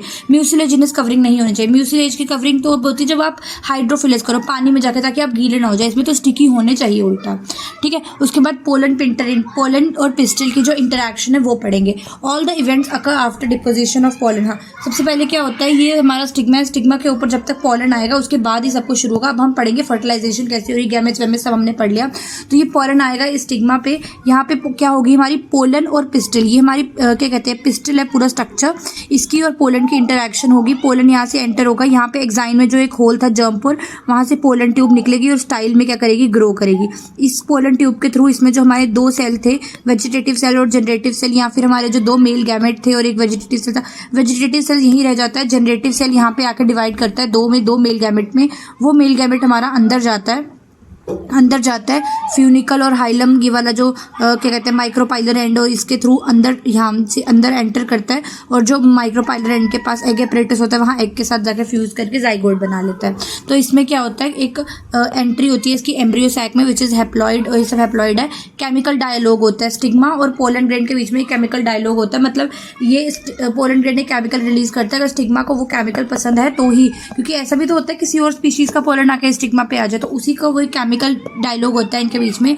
फिर मेल गैमेटोफाइट डेवलपमेंट होता है, मतलब यहाँ पे आके 3 स्टेज, वो जो है 2 स्टेज जो है वो 3 में और ऐसे ऐसे होता है। तो फिर पोलन ट्यूब की एंट्री होती है एम्ब्रियो सैक में। उसके बाद कंपैटिबिलिटी रिएक्शन चेक किया जाता है कि ये वाला स्टिग्मा जो पहला था हमारा, स्टिग्मा और पोलन जो है वो कितने कंपैटिबल हैं एक दूसरे के लिए। तो पोलन क्या करता है, ये कुछ कंपैटिबिलिटी प्रोटीन्स रिलीज करता है, स्टिग्मा भी कुछ कंपैटिबिलिटी प्रोटीन रिलीज करता है। अगर ये note if pollen are compatible with stigma, तो पोलन को अलो किया जाता है जर्मिनेट करने के लिए और पोलन ट्यूब रिलीज करने के लिए। अब सबसे पहला स्टेप क्या होता है, कंपैटिबिलिटी चेक। ऐसे समझ लो एक रिलेशनशिप बन रही है, तो जब एक रिलेशनशिप बनती है तो दो लोग आपस में एक दूसरे के लिए सबसे पहले क्या चेक करते हैं, अपनी कंपैटिबिलिटी चेक करते हैं। फिर जब कंपैटिबिलिटी चेक हो जाते हैं, फिर वो एक दूसरे के साथ एक कनेक्शन बनाना शुरू कर देते हैं। तो ये देखो यहाँ पे भी इसने क्या एक पोलन ट्यूब बनाना शुरू कर दी, ये इसकी एक्साइन वैसी की वैसी, ये इसका जंप, और ये इंटाइन तो कॉन्टिन्यूस होती है ना, इंटाइन चलती रहेगी। अब ये देखो, अब इसमें क्या था, इसमें एक वेजिटेटिव सेल था और 2 मेल गैमेट थे, तो वो दोनों के दोनों मेल गैमेट वैसे रहेंगे, और वेजिटेटिव सेल जो है या इस पूरी जो ये पोलन ट्यूब का न्यूक्लियस है, इसको ट्यूब सेल इसलिए कहते थे क्योंकि पोलन ट्यूब में यही इसका न्यूक्लियस ही काम आएगा। तो ये इंटाइन जो है सेलुलोज और पेक्टिन की बनी होती है, ये वेजिटेटिव सेल नीचे लेके जा रही है उसके न्यूक्लियस को। मेल गैमेट नॉन मोटाइल होता है, पोलन ट्यूब जो है वो ग्रो कर रही है, मेल है ना, फ्लैजेला नहीं होता है, मोबाइल, और ये स्टिग्मा के पास जाके आगे जाके पहुंच जाती है हमारे कहाँ पे, यहाँ पे फ्यूनिकल के पास, एग एपरेटस के पास। अब देखो ये पूरा फ्यूनिकल, हाइलम, माइक्रोपाइलर एंड यहाँ पे पहुंच गई, ठीक है। पोलन ट्यूब की एंट्री हो गई एम्ब्रियो सैक में। अब एम्ब्रियो सैक में क्या क्या होगा, जो ये कैलाजल एंड है, ये माइक्रोपाइलर एंड है, यहाँ पे फ्यूनिकल, ये हाइलम, और ये हमारे क्या कहते हैं फिलीफॉर्म एपरेटस, ये साइनर्जिड, और ये साइनर्जिड, और ये हमारा egg apparatus, polar nuclei, antipodal cell. Antipodal जो है वो डीजनरेट हो जाते हैं।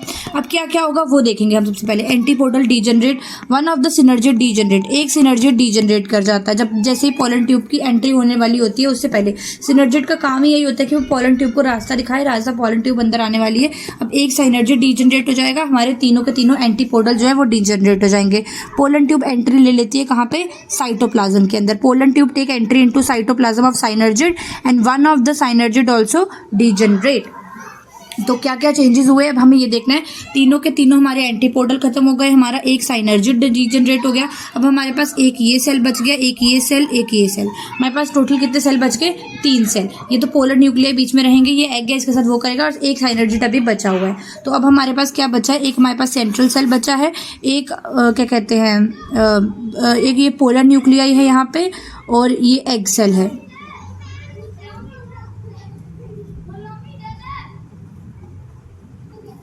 हाँ, तो ये साइनर्जिड का काम है इसको वो करना। तो इस पोलन ट्यूब की एंट्री से पहले एक साइनर्जिड खत्म हो गया था, जैसे ही इसने एंट्री ले ली, इसका काम ही यही था कि ये पोलन ट्यूब को रास्ता दिखाना एग तक पहुंचने का। तो ये भी डीजनरेट, ये भी डीजनरेट, सब डीजनरेट। अब हमारे पास बच क्या क्या गैस, एक सेंट्रल सेल बच गया जिसके पास 2 पोलर न्यूक्लियाई हैं, और एक हमारे पास एक एग सेल बच गया। अब हमारे पास मेल गैमेट कितने थे, 2 मेल गैमेट। तो ये 2 मेल गैमेट इसके अंदर एंट्री लेते हैं, दोनों पोलर न्यूक्लियाई जो हैं ये फ्यूज कर जाते हैं, एक सेकेंडरी न्यूक्लियस बना लेते हैं विच इज डिप्लॉयड। अभी तक हमारे पास एग सेल की इसकी प्लॉइडी क्या थी, n, और अब ये दोनों फ्यूज हो गए तो इसकी प्लॉइडी कितनी हो गई, 2n। ठीक है, उसकी प्लॉइडी कितनी हो गई है, 2n हो गई है। ये क्या है इसको बाद में देखते हैं, पहले ये देखो। अब क्या हो रहा है, वो जो एक मेल गैमेट है वो हमारे एग के साथ मिलके क्या बनाएगा, सिनगैमी करेगा, मतलब फर्टिलाइजेशन करेगा, और एक डिप्लॉइड जाइगोट बना लेगा। लेकिन जो दूसरा मेल गैमेट है और वो जो 2n हमारा उधर पड़ा हुआ है सेंट्रल सेल के ऊपर, सेंट्रल सेल में जो सेकेंडरी न्यूक्लियस है, ये दूसरा मेल गैमेट इस सेकेंडरी सेल के साथ मिलकर एक प्राइमरी एंडोस्पर्म सेल बना देगा, जो कि पेन, जिसको हम कहते हैं primary endospermic cell, PEN, PEC और पेन, और जिसका प्लॉइडी होगी 3n। सो एक 2n बनता है और एक 3n, 2 सेल्स बनते हैं, double fertilisation, double fertilisation, 2 male gamete, 2 cells थे, दोनों के दोनों ने वो बना दिया। तो अब एक सवाल है, total number of cell and nuclei involve in double fertilisation.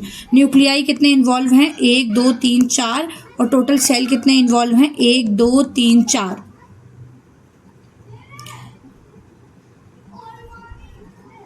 Respectively बोला ना। सेल कितने हैं? एक हमारा सेंट्रल सेल, एक हमारा एग सेल, 2 हमारे मेल सेल, 4। हाँ, और न्यूक्लियाई कितने हैं? न्यूक्लियाई 5, क्योंकि सेंट्रल सेल के पास 2 न्यूक्लियाई हैं। ठीक है, अब इतनी की हम एनसीईआरटी एक बार अच्छे से समझ लेते हैं। एनसीईआरटी क्या कहना चाह रही है। मेजॉरिटी के जो ये प्लांट हैं ये एनिमल्स को यूज़ करते हैं एज पॉलिनेटिंग एजेंट। ये हमें पता है एनिमल कौन कौन से, bees, butterfly, fleas, beetles, wasp, ant, moth, bird, sunbird और हमिंग बर्ड, इसमें बैट्स, ये क्या है? Common pollinating agent. अब इन सब जानवरों में इंसेक्ट को सबसे डोमिनेंटली हम यूज़ करते हैं। इवन जो बड़े बड़े जानवर है जैसे प्राइमेट्स में लीमर हो गया, arboreal, tree dwelling rodents, reptiles, gecko, lizard, garden lizard, इन सबको भी यूज़ किया जाता है। ऑफन जो फ्लावर्स होते हैं वो एनिमल पॉलिनेटेड जो है वो अडेप्टेड होते हैं पर्टिकुलर स्पीशीज ऑफ एनिमल्स के लिए सिर्फ। मेजॉरिटी ऑफ जो इंसेक्ट पॉलिनेटेड फ्लावर्स होते हैं वो लार्ज होते हैं, ठीक है, कलरफुल होते हैं, फ्रेगनेंस होते हैं और नेक्टर में रिच होते हैं। अगर वो छोटे हो तो वो किस में क्लटर्ड होते हैं? इन्फ्लोरेसेंस में, ताकि वो कंस्पिशियस दिखे। एनिमल जो है वो अट्रैक्ट होते हैं कलर या फ्रेगनेंस को देख के। जो फ्लावर पॉलिनेट करेगा, फ्लाई और बीटल, वो क्या करेगी? वो फ्लावर क्या सिक्रीट करती हैं? फॉल ऑर्डर, गंदी सी एक स्मेल ऑर्डर सिक्रीट करती हैं। फ्लावर्स और जो बीज और बीटल है ना, इनको गंदी स्मेल बहुत अट्रैक्ट करती है। गंदे लोग हैं ये लोग। Bees and beetle secrete foul odour to attract animal. The flower pollinated by, जो फ्लावर इनके थ्रू पॉलिनेट होगा वो एक गंदी सी ऑर्डर सिक्रीट करता है ताकि ये अट्रैक्ट हो जाए। To sustain animal visit the flowers have to provide reward to animal. इन फ्लावर्स को एनिमल्स को कुछ रिवॉर्ड देना होता है कि ये फ्लावर्स एनिमल को कुछ तो रिवॉर्ड देंगी, कुछ तो से गिफ्ट देंगी। नेक्टर और पोलन ग्रेन जो है they are the usual floral reward, मतलब नेक्टर या पोलन ग्रेन जो है वो यूजुअल फ्लावर का जो है वो रिवॉर्ड सिस्टम। ठीक है, एनिमल को नेक्टर और उनको वो देना पड़ता है। The harvesting reward from the body of animal get coating with the pollen grain which are generally sticky. हाँ, ये देखो अब इसमें ये जो हमें पता है कि एनिमल के थ्रू ये पोलन जो हैं ये जर्मिनेट होने वाले हैं, तो ये पोलन क्या करता है? ये अपने आगे पीछे पोलन किट करके एक येलो स्टिकी कलर की लेयर बना लेता है। एनिमल पॉलिनेटेड फ्लावर्स में ऐसा होता है। कहाँ पे ऐसा होता है? एनिमल पॉलिनेटेड जो फ्लावर्स होते हैं ये अपने आगे पीछे एक वो बना लेते हैं।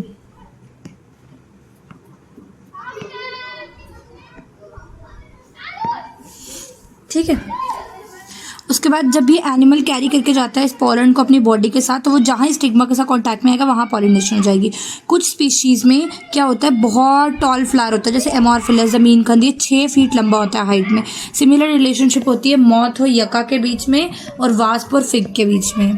ठीक है, एक अब इसमें क्या है? विंड पॉलिनेशन में जो फीमेल होती है वो फीमेल जो है वो कॉन्स्पिशियस हर जगह होनी चाहिए, कलरफुल होनी चाहिए, नेक्टर होना चाहिए, ये सब होना चाहिए।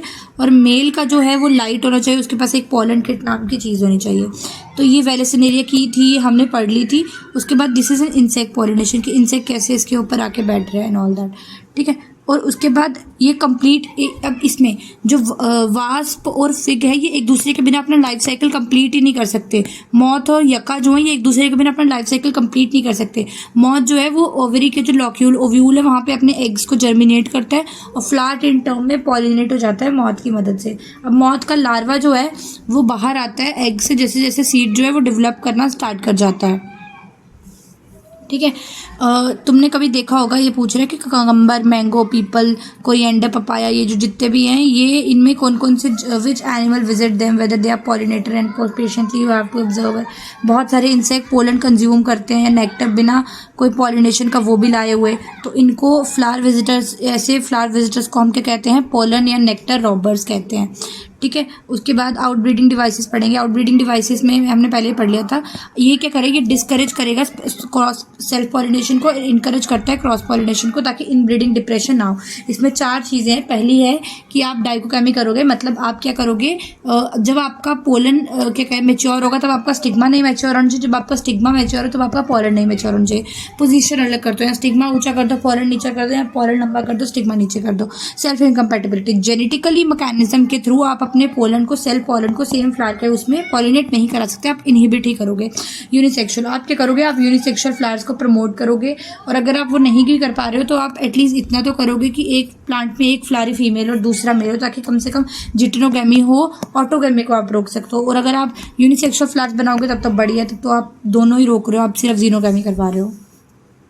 फिर आता है pollen pistil interaction. Pollen pistol का जो इंटरैक्शन है, it is a very dynamic process, very dynamic process. Pollination ये गारंटी नहीं करता कि आपने सही टाइप का पॉलन जो है वो वहाँ तक पहुँचाया है कि नहीं पहुँचाया। तो एक कंपैटिबल पॉलन होना चाहिए सेम स्पीशीज स्टिग्मा के। उस मोस्टली पोलन जो है वो अलग टाइप के होते हैं, अलग स्पीशीज़ के वहाँ तक पहुँच जाते हैं, और वो सेल्फ कंपैटिबल नहीं होते वहाँ लैंड करने पे। तो पिस्टिल को पहले ये देखना पड़ता है कि ये पोलन भाई मेरी स्पीशीज़ का है भी नहीं, सही है भी कि नहीं है, ठीक है। तो इसके लिए पोलन और पिस्टिल में बहुत सारी इंटरैक्शन होती है। सबसे पहले कंपैटिबिलिटी, इनकम्पैटिबिलिटी देखी जाती है, अदर स्पीशीज़ का तो नहीं है, सेम स्पीशीज़ का है, ओनली इफ सेल्फ कंपैटिबल, अगर कंपैटिबल हो तो, ठीक है। और boric acid help in pollen germination. Boric acid किस में हेल्प करता है, पोलन जर्मिनेशन में। तो ये हम देखते हैं, ये पोलन जो हैं वो जर्मिनेट कर रहे हैं, देखो स्टिग्मा के ऊपर, ये स्टिग्मा है, इस पर पोलन जर्मिनेट कर रहे हैं। ये पोलन ट्यूब ग्रो कर रही है स्टाइल में, देखो। और इसमें क्या है कि ये है, इसमें पिस्टिल का पाथ दिखा रहा है, ये देखो, ये स्टिग्मा है, इस पर ये पोलन और पोलन ट्यूब्स ग्रो कर रही हैं, और ये इसमें साइनर्जिड, दो साइनर्जिड, और ये मेल ऐसे ग्रो कर रहा है, ये इंटेगुमेंट और ये सब, ठीक है। उसके बाद ये एनलार्ज व्यू है गैमेट्स का, क्या क्या हाल होता है, ये देखो, साइनर्जिड यहाँ कहीं एग एपरेटस, एग भी होगा, ये फिलीफॉर्म एपरेटस।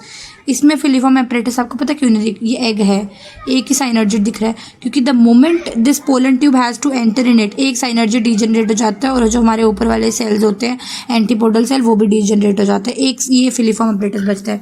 जैसे ही ये पोलन इसमें साइनर्जिड क्या कहते हैं, पोलन ट्यूब इसके अंदर आ जाती है, इसके अंदर आ जाती है, ओवरी के अंदर आ जाती है, तो ये वाला भी डीजनरेट हो जाता है, ठीक है। डीजनरेशन ऑफ, अब ये डिस्चार्ज, अब मेल गैमेट देखो डिस्चार्ज हो रहा है, discharge of male gamete into synergid and the movement of sperm one of the egg and other central cell. ये देखो इसमें क्या हो रहा है, देखो enlarge view of egg apparatus showing pollen tube की एंट्री हो रही है किसके अंदर, साइनर्जिड के अंदर।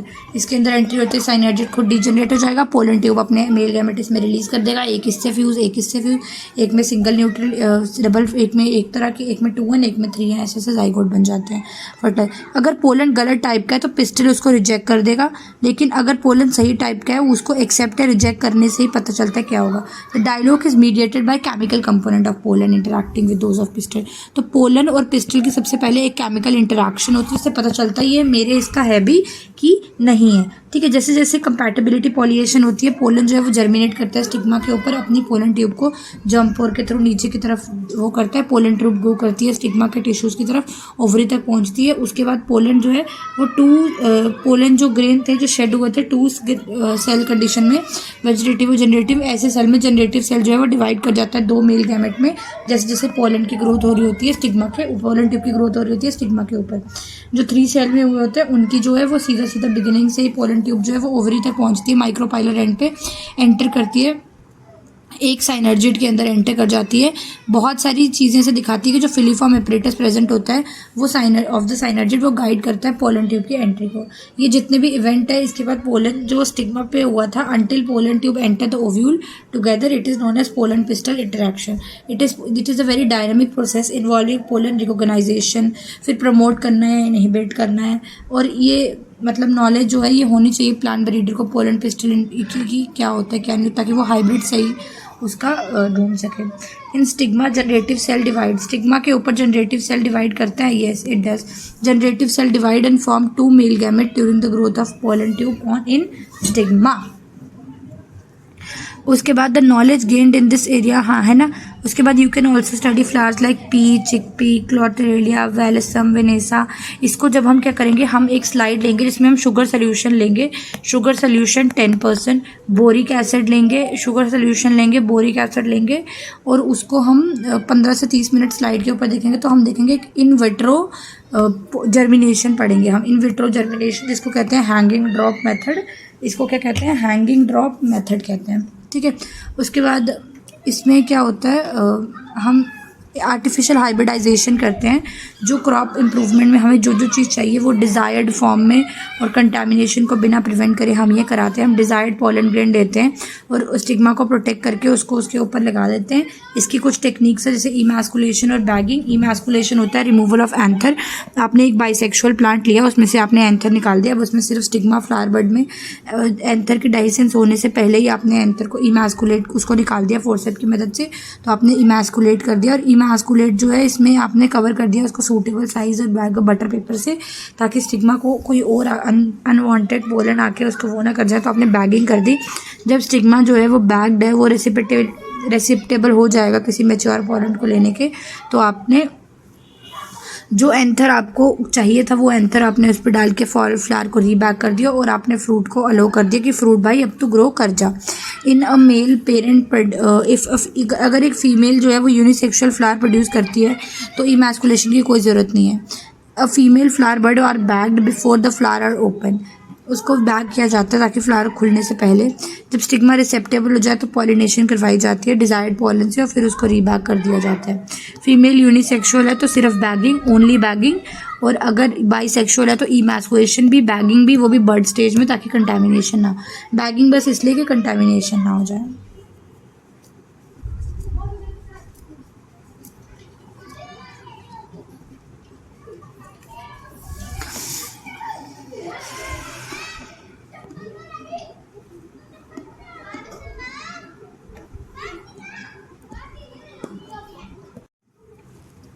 पोस्ट फर्टिलाइजेशन इवेंट और स्ट्रक्चर। ठीक है, पोस्ट फर्टिलाइजेशन में ये समझ गया, एंडोस्पर्म बनता है, थ्री एन होता है, प्राइमरी एंडोस्पर्म न्यूक्लियस बनता है, फ्री न्यूक्लियर डिवीजन। इसके बाद जो क्या कहते हैं लिक्विड एंडोस्पर्म जो उसमें बनता है, कोकोनट वगैरह में बनता है, उसमें फ्री न्यूक्लियर डिवीजन होती हैं, सेलुलराइजेशन और ये सब चीज़ें होती हैं उसके अंदर। जैसे एग्जाम्पल टेंडर कोकोनट, इसमें वाइट जो पार्ट है वो सेलुलर होता है, जो कोकोनट वाटर है वो लिक्विड एंडोस्पर्म है, वो 3N है।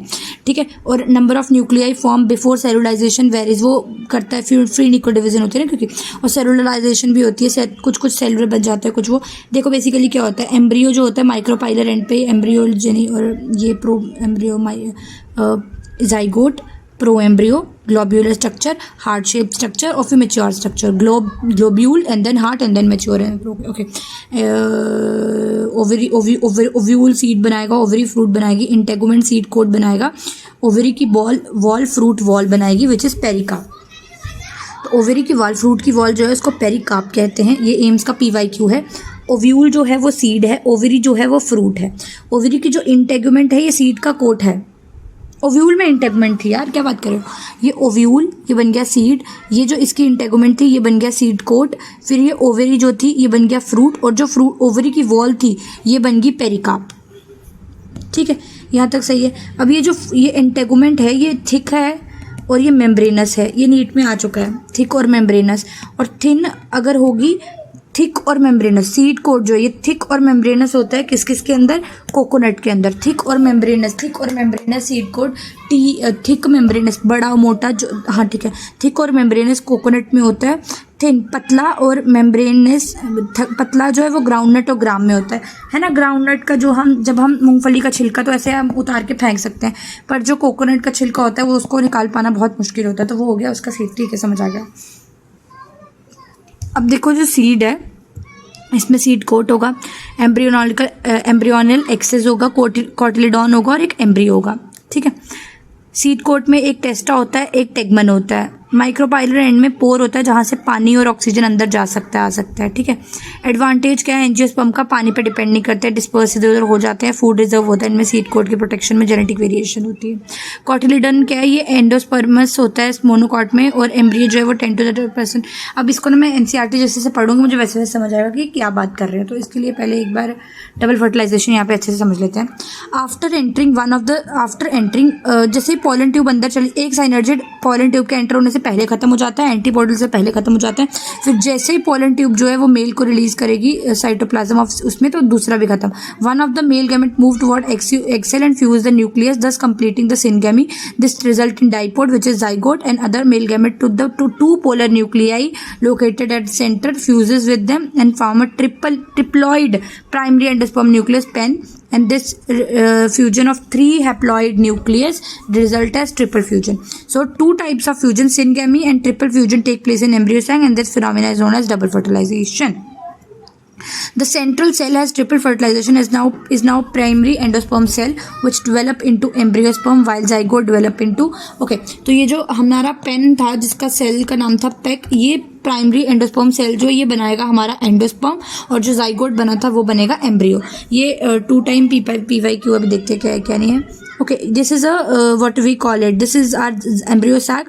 ये हमारे डीजनरेटिंग एंटीपोडल सेल है, ये डीजनरेटिंग साइनर्जिड है एक, और दूसरे साइनर्जिड में जैसे मेल सेल आता है वो वैसे एक तो पहले डीजनरेट हो गया था, एक बाद में हो जाएगा, एक पहले डीजनरेट हो रहा है, देखो एक बच गया होगा। अब देखो ये 2n है और ये 3n है, ठीक है, ये हो गया। अब जाइगोट जो है ये नीचे वाली साइड में बनेगा, मतलब चिलाजल साइड में, यहाँ पे जाइगोट बनेगा। देखो जाइगोट, इसमें एम्ब्रियो सेल में डेवलपमेंट हो रही है, और जो ऊपर बच गया वो क्या बनेगा, वो एंडोस्पर्म बनेगा। तो देखो सबसे पहले zygote, pro embryo, globular structure, heart shape structure, और फिर इसके बाद ये देखो ये बन गया हमारा प्रॉपर सीड या फ्रूट, जो कहना है आपको, आप उसको वो कह लो। अब इसमें सीड में 2 पार्ट होते हैं, एक रेडिकल होता है और एक प्लिम्यूल होता है, जहाँ तक आए तो हाँ, एक प्लिम्यूल होता है और एक रेडिकल होता है। रेडिकल से बनती है रूट, प्लिम्यूल से बनती है शूट, और इसमें 2 कॉटिलेडन होते हैं। This is okay with see, this is in dicot. Post fertilisation, fertilisation यहाँ तक हो गया। अब देखते हैं फर्टिलाइजेशन के बाद क्या क्या हो रहा है। तो फर्टिलाइजेशन के बाद एंडोस्पर्म में कुछ होगा, एम्ब्रियो में कुछ होगा, ओव्यूल होगा, सीड होगा, ओवरी फ्रूट में जाएगी, और ये सब होगा। सबसे पहले एंडोस्पर्म की डेवलपमेंट होती है एम्ब्रियो डेवलपमेंट से। एम्ब्रियो जो है उससे एंडोस्पर्म बनेगा। क्यों? क्योंकि जो प्राइमरी एंडोस्पर्म सेल था वो रेपिटेडली अपने आप को ग्रो करता है to form triple endospermic tissue. The cells of tissue are filled with reserve food material use for nutrition for developing embryo. It is the most common type of embryo. मेरे को यहाँ से समझ नहीं आ रहा, तो I think I should read it from here. Artificial hybridisation, bagging, और ये सब ये हो गया एंडोस्पर्म डेवलपमेंट यहाँ से ना।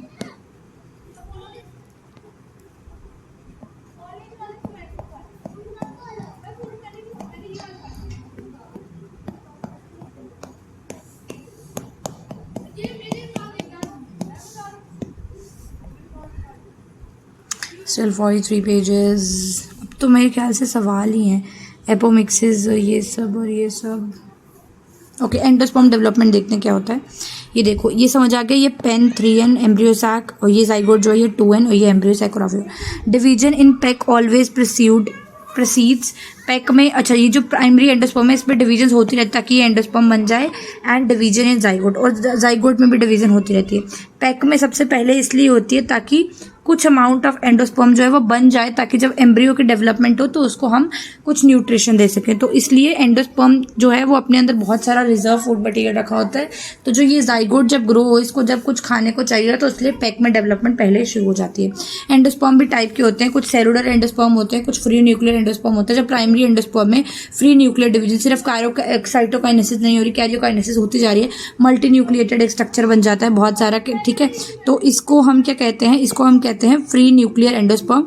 अल्टीमेटली बाद में जब साइटोकाइनेसिस होगी तो एक मल्टी सेलुलर एंडोस्पर्म बन जाता है, ठीक है।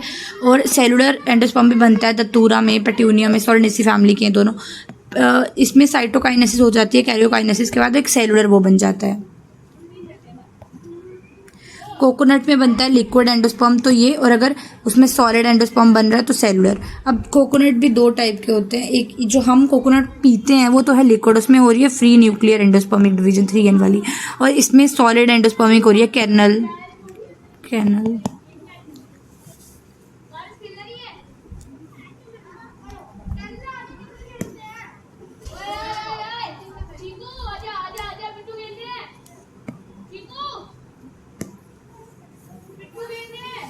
उसके बाद एम्ब्रियो डेवलपमेंट क्या होती है। एम्ब्रियो डेवलपमेंट ये है फ्यूनिकल, हाइलम और ये सब, ये जाइगोट है, ये एम्ब्रियो सैक, ये एंडोस्पर्म में जो भी ग्रो कर रहा है। अब ये इतना ग्रो करेगा कि अपने अंदर न्यूट्रिशन रख सकता है।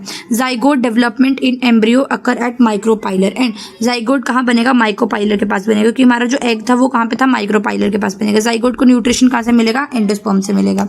एम्ब्रियो की डेवलपमेंट, जाइगोट जो है वो अनइक्वल माइटोसिस करता है, एक ये बनाता है अपना एम्ब्रियोनल सेल और दूसरा बनाता है अपना सस्पेंसर सेल। एनसीईआरटी पे देखते हैं अच्छे से। ये देखो, इसने करी एक अनइक्वल डिवीजन, ये माइक्रोपाइलर एंड है, क्योंकि ये माइक्रोपाइलर एंड है, ओके। ये माइक्रोपाइलर एंड पे बन गया हमारा जाइगोट। और जाइगोट ने क्या करा, अनइक्वल डिवीजन करी, एक बना दिया इसने सस्पेंसर सेल और एक बना दिया इसने एम्ब्रियोनल सेल। ये जो एम्ब्रियोनल सेल है अब इसमें होगी बहुत सारी डिवीजन और ये बन गया ग्लोब्यूलर स्ट्रक्चर। देखो अभी इसमें एम्ब्रियोनल सेल में क्या होती है, माइटोसिस, मतलब 2 सेल एम्ब्रियो, 4 सेल्स, 8 सेल, ये अपने आप में डिवीजन करता रहता है। सस्पेंसर वैसा का वैसा रहता है और सस्पेंसर 6 से 10 का हो जाएगा मैक्सिमम न्यूट्रिशन को डिराइव करने के लिए एंडोस्पर्म से। सस्पेंसर जो है वो न्यूक्लिएशन रहता है, लेकिन जो ये माइटोसिस कर करके एक प्रो एम्ब्रियो बना देता है। फिर उसके बाद ये सस्पेंसर वैसा का वैसा रहता है, ये नीचे वाला एक ग्लोब्यूलर एम्ब्रियो बना देते हैं। फिर हम देखते हैं वो डेवलपमेंट होती जाती है, सस्पेंसर वैसा का वैसा रहता है, ये ग्लोब्यूलर से हार्ट शेप हो जाता है।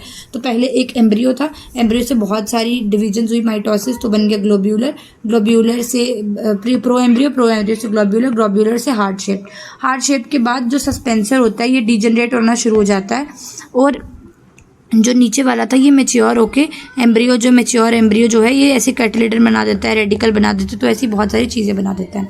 स्टेजेस ऑफ एम्ब्रियो डेवलपमेंट, पहले प्लो एम्ब्रियो, ग्लोब्यूलर, हार्ट और मैच्योर, ठीक है। और ये देखो इसमें अगला पेज देखते हैं, ये देखो इसमें डीजनरेटिंग साइनर्जिड सेल्स हैं, जाइगोट बन गया, पैक बन गया, ये सेल है, ये न्यूक्लियस है पेन, ये डीजनरेटिंग एंटीबॉडी, ये है एम्ब्रियो सैक, ये जाइगोट, ये देखो इसमें इन्हें अनइक्वल डिवीजन, ये ग्लोब्यूलर हार्ट शेप और ये प्लेम्यूल और ये रेडिकल। तो ये इसमें नीचे होती है प्लेम्यूल, ऊपर होती है रेडिकल, रेडिकल से बनता है रूट, प्लेम्यूल से बनेगी शूट। एम्ब्रियोलॉजी इन डाइकॉट और मोनोकॉट में ऑलमोस्ट सिमिलर होती है, थोड़ा सा डिफरेंस होता है सस्पेंसर का। मोनोकॉट में जो सस्पेंसर है वो सिंगल सेल का होता है, मोनोकॉट में जो सस्पेंसर है वो सिंगल सेल होता है। डाइकॉट में 6 से 10, इसमें 2 कॉटिलेडन होते हैं, इसमें सिंगल कॉटिलेडन होता है जिसको स्केलेटम कहते हैं और वो लेटरल होता है पोजीशन में। एपीब्लास्ट सेकंड कॉटिलेडन जो है वो इसमें हो ही नहीं पाता, एक ही कॉटिलेडन होता है स्केलेटम मोनोकॉट में, और डाइकॉट में जो है वो 2 कॉटिलेडन होते हैं।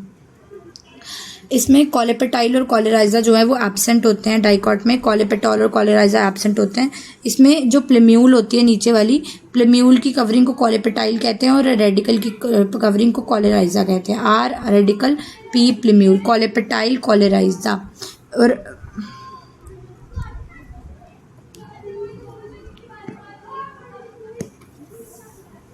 डाइकॉट का एम्ब्रियो, डाइकॉट के एम्ब्रियो में देखो क्या होता है, वैसे तो उसमें दिख रहा था प्लेम्यूल नीचे रेडिकल ऊपर, लेकिन वो उसमें ओव्यूल में था। अब डाइकॉट का एम्ब्रियो कैसा होता है, ये देखो डाइकॉट का एम्ब्रियो वो बिल्कुल उल्टा था, ऊपर की तरफ होती है प्लेम्यूल जो आगे जाके क्या बनाएगी शूट, नीचे की तरफ होती है रेडिकल जो आगे जाके क्या बनाएगी रूट। एक कॉटिलेडन, 2 कॉटिलेडन, बीच में क्या है एम्ब्रियोलॉजिकल एक्सिस, ऊपर क्या है एपिकोटाइल, नीचे क्या है हेपिकोटाइल। ये एम्ब्रियोलॉजिकल एक्सिस का पार्ट है, ये भी एम्ब्रियोलॉजिकल एक्सिस का पार्ट है। जो कॉटिलेडन के लेवल के नीचे वो हाइपोकोटाइल, जो इनके लेवल के ऊपर वो एपिकोटाइल, ठीक है, नीचे रेडिकल ऊपर वो।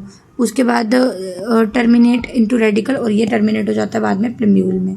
ये देखो ये है डाइकॉट का, ये देखो नीचे रेडिकल ऊपर प्लेम्यूल, इसमें ये 1 और 2 कॉटिलेडन, ये हाइपोकोटाइल क्योंकि ये कॉटिलेडन के लेवल के नीचे और वो एपिकोटाइल जो उसके ऊपर होगा एम्ब्रियो में। इसमें एक होता है स्केलेटम, कॉलेपेटाइल होती है प्लेम्यूल की कवरिंग और कॉलेराइजा होती है रेडिकल की कवरिंग। इसमें रूट कैप भी नीचे होती है और इसमें शूट अपेक्स होता है और ऐसे एपीब्लास्ट होता है।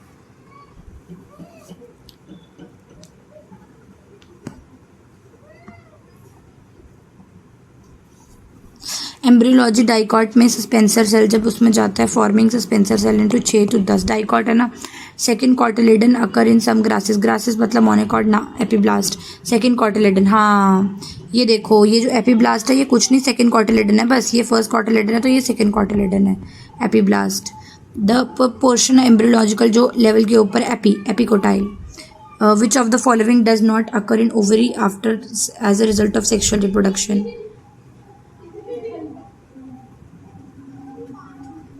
ओव्यूल थोड़े बनती है football. The central cell after triple fertilisation become PEC. Hydrophily 30 genera of monocot grasses. Seed, seed क्या है फर्टिलाइज्ड ओव्यूल है, ओव्यूल में फर्टिलाइजेशन हो गई तो सीड बन गया, इंटेगुमेंट में फर्टिलाइजेशन हो तो सीड कोट बन गया। सीड हमेशा कम होंगे या बराबर होंगे ओव्यूल से, उससे ज़्यादा नहीं हो सकते। कितने सीड हैं इस पर डिपेंड करेगा या इसके बराबर होगा कि कितने ओव्यूल थे। Number of seed is never और मोर देन ओव्यूल, ठीक है। ऑर्किड जो है वो मोनोकॉट है, ऑर्कियोबैंका स्टेट का पैरासिटिक और ये 1000 ऑफ टाइम। एक बार एनसीईआरटी में देख लेते हैं।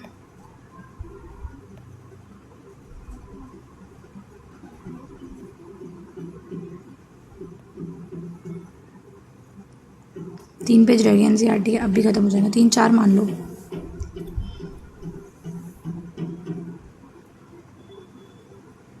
कैसे बढ़ते हैं एंडोस्पर्म से, 4-5 मान लो यार।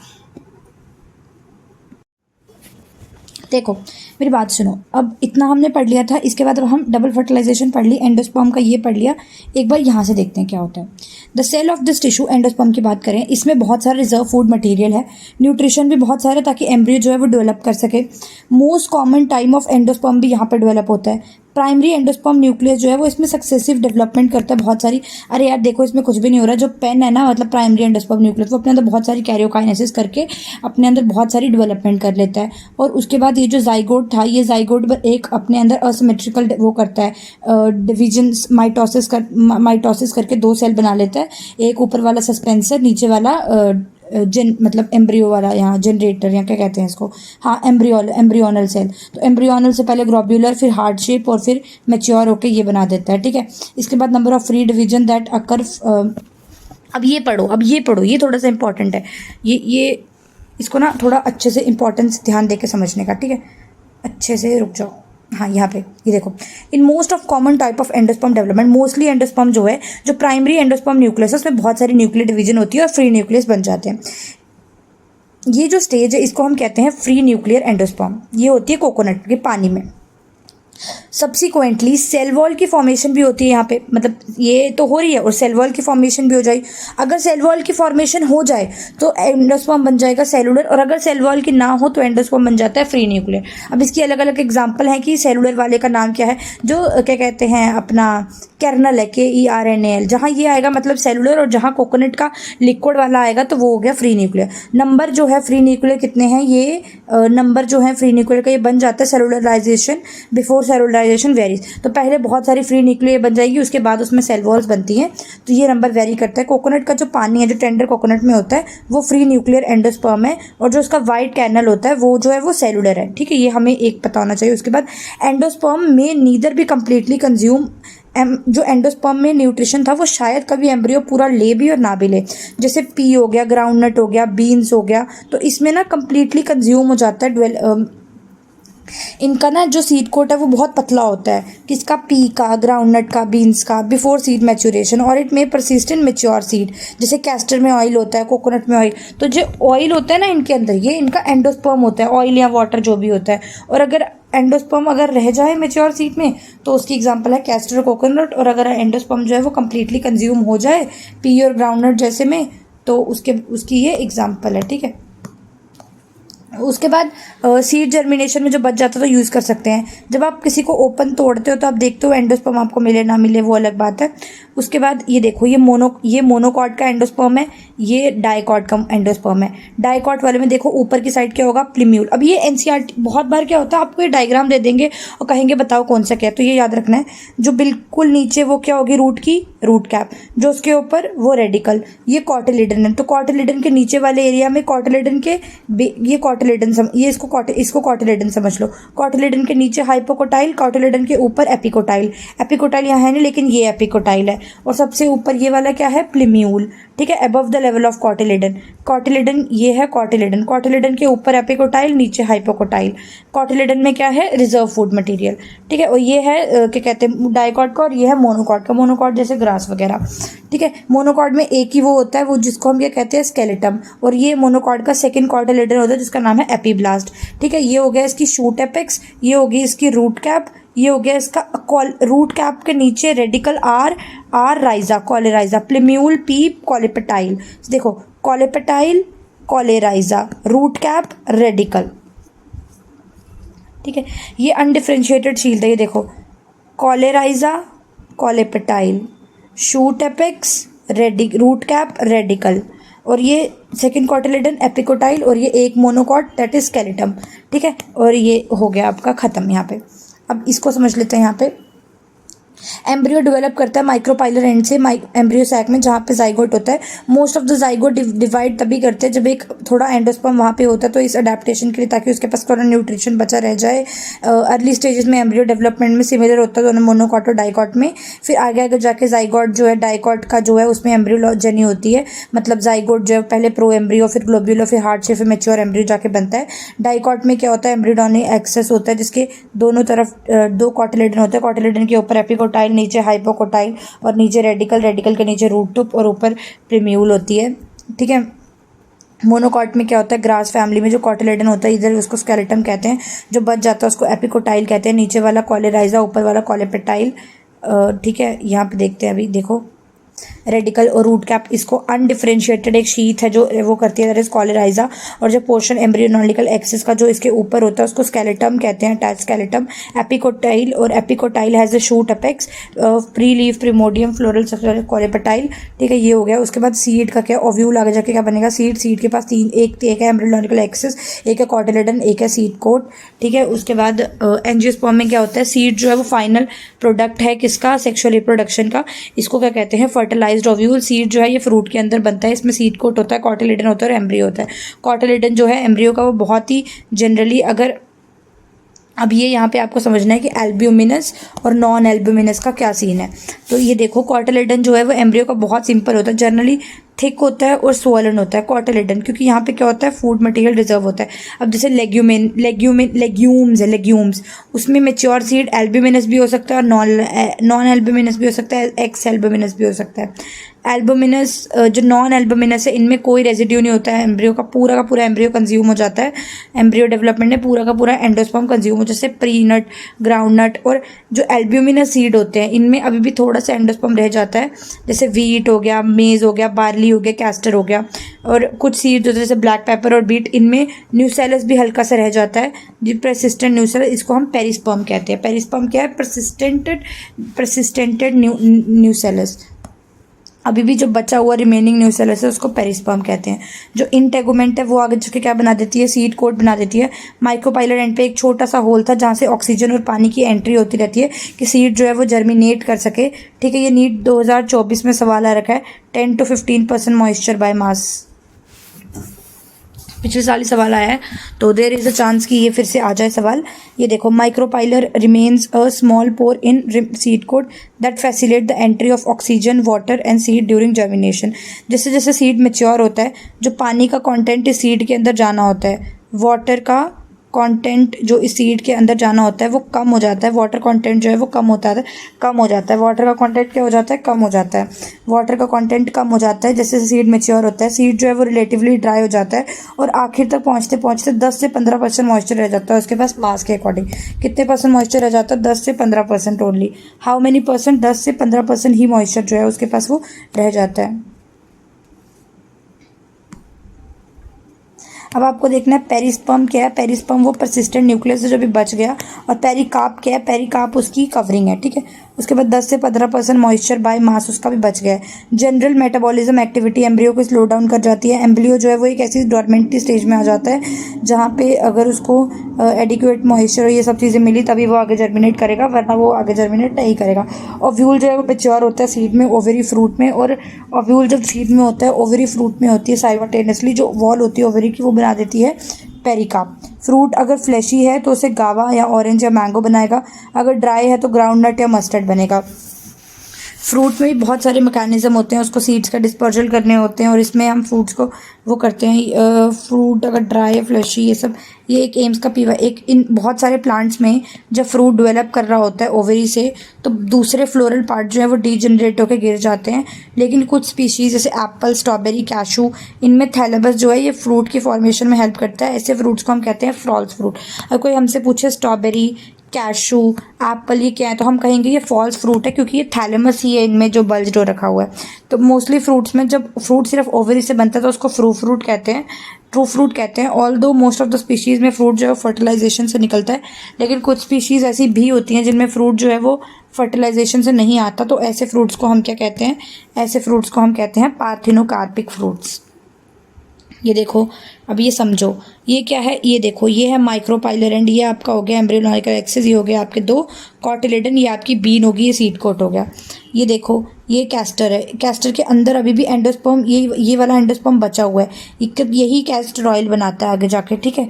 ये इसका हो गया, ये देखो ये इसका कॉटिलेडन, ये इसका एम्ब्रियोजेनिकल एक्सिस, ये हाइपोकोटाइल रूट एक्सिस, ये हाइपोकोटाइल रूट एक्सिस, ये हाइपोकोटाइल रूट है, ये इसका शूट एपिकल मेरिस्टम, ये इसकी रूट की टिप, और ये इसका एंडोस्पर्म जो भी परसिस्टेंट है। रूट के टिप और ये शूट एपिकल मेरिस्टम, और ये इसके रूट के पास हाइपोकोटाइल, ये हाइपोकोटाइल, ये वो एंडोस्पर्म। ठीक है, अब ये अनियन का ये देखो, ये रूट के टिप, ये हाइपोकोटाइल, ये शूट एपिकल मेरिस्टम, ये कॉटिलिडन और ये सीड कोट, और ये एंडोस्पर्म भी बचा हुआ। मेज़ का देखो, मेज़ का बहुत बार पूछा है, इट इज़ इम्पॉर्टेंट।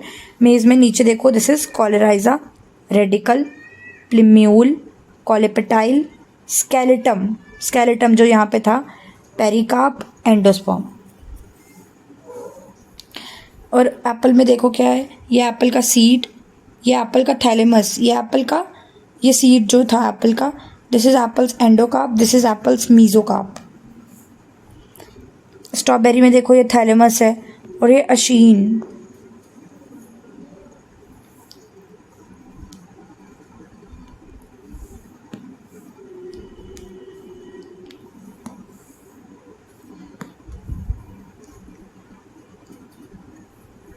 जो फ्रूट बिना फर्टिलाइजेशन के डेवलप होते हैं उनको पार्थेनोकार्पिक कहते हैं। बनाना इसकी एग्जाम्पल है। इसमें पार्थेनोकार्पिक को हम इंड्यूस भी कर सकते हैं ग्रोथ हार्मोन से। इसमें कोई भी सीड नहीं होता। सीड जो है वो अलग अलग एडवांटेजेस भी देते हैं, जैसे रिप्रोडक्टिव प्रोसेस, जैसे पॉलिनेशन, फर्टिलाइजेशन, पानी पर डिपेंड नहीं होना आपको पड़ता, सीड फॉर्मेशन ज़्यादा मोर डिपेंडेबल हो जाती है, सीड के पास बेटर अडेप्टेटिव स्ट्रैटेजीज होती हैं, ये सब। तो एडवांटेज क्या है सीड की, पहले आपको पानी पर डिपेंड नहीं, दूसरा आप डिस्पर्स अच्छे से कर सकते हो, आपके पास फूड, आपके पास सीड कोट है प्रोटेक्टिंग के लिए, आपके पास सफिशेंट खाना है, आप प्रोटेक्ट कर सकते हो अपने यंग एम्ब्रियो को हार्ड सीड कोट के थ्रू। तो सीड कोट को प्रोटेक्ट करना, आपके पास सफिशेंट खाना है, आपके पास पानी की डिपेंडेंसी नहीं है, ठीक है, और आप डिस्पर्स कर सकते हो अपने आप को अपने अकॉर्डिंगली। सीड क्या कहते हैं, सीड जो है वो बेसिस एग्रीकल्चर का, डिहाइड्रेशन और डॉर्मेंसी। मैच्योर सीड की स्टोरेज के लिए दो इंपॉर्टेंट चीज़ें हैं जो यूज़ करते हैं। तो सीड जब एग्रीकल्चर में यूज़ करना होता है तो उसके डॉर्मेंट स्टेज भी आनी चाहिए, उसमें डिहाइड्रेशन भी होनी चाहिए, ठीक है। सीड की वायबिलिटी जो है वो डिपेंड करती है अलग अलग चीज़ों पे। तो इसमें हमारे पास कुछ एग्जांपल्स भी हैं, एक तो डिहाइड्रेशन और ये sufficient protection, seed coat, product of sexual reproduction, उसके बाद ये हो गया, ये हो गया, ये हो गया, ये हो गया। कुछ स्पीशीज़ हैं सीड की जो लूज़ कर देती हैं वायबिलिटी कुछ महीनों में, और कुछ हैं जो बहुत सालों तक भी अपने आप को रखती हैं। जैसे ओल्डेस्ट जो ल्यूपिन जिसको आर्टिक टुंड्रा से निकाला था, this seed is germinated from flower, estimated a record of 2000 date palm. Phoenix dactylifera को आर्कोलॉजिकल वहाँ से डेड सी से निकाला गया था।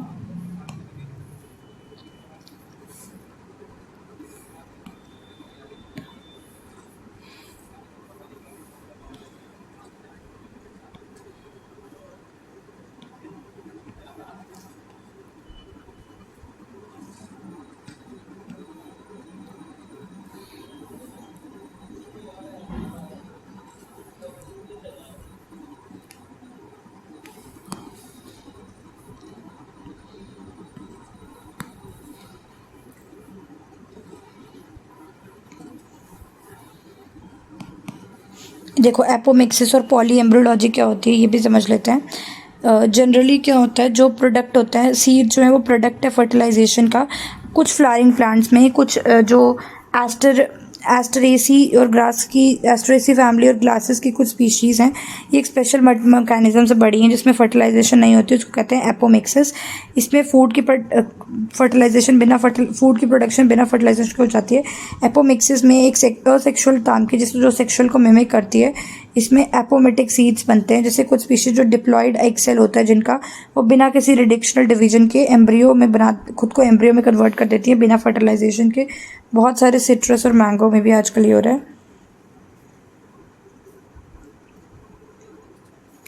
तो आप क्या करते हो, आप अपने आप को 2 डिप्लॉयड एग सेल बनाते हो और फिर उसको एम्ब्रियो में कन्वर्ट कर देते हो एपोमिक्सिस के थ्रू।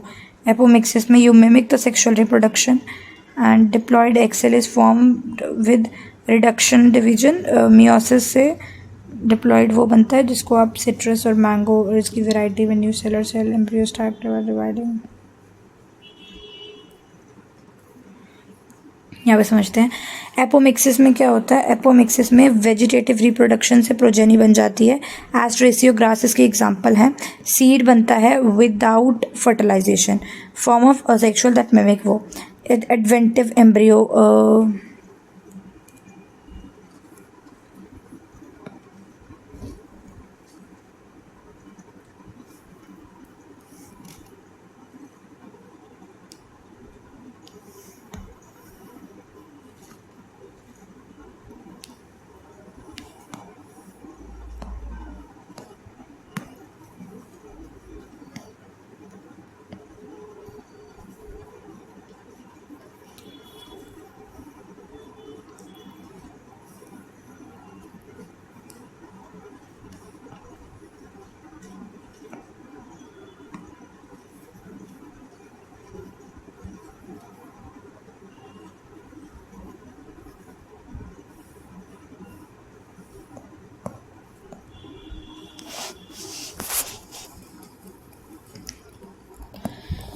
इसको ना, ये हो गया ना, बहुत सारे सीड बनते हैं ऑर्किड में। Parts of seed, embryo, endosperm, ये टेस्टा, टेगमन।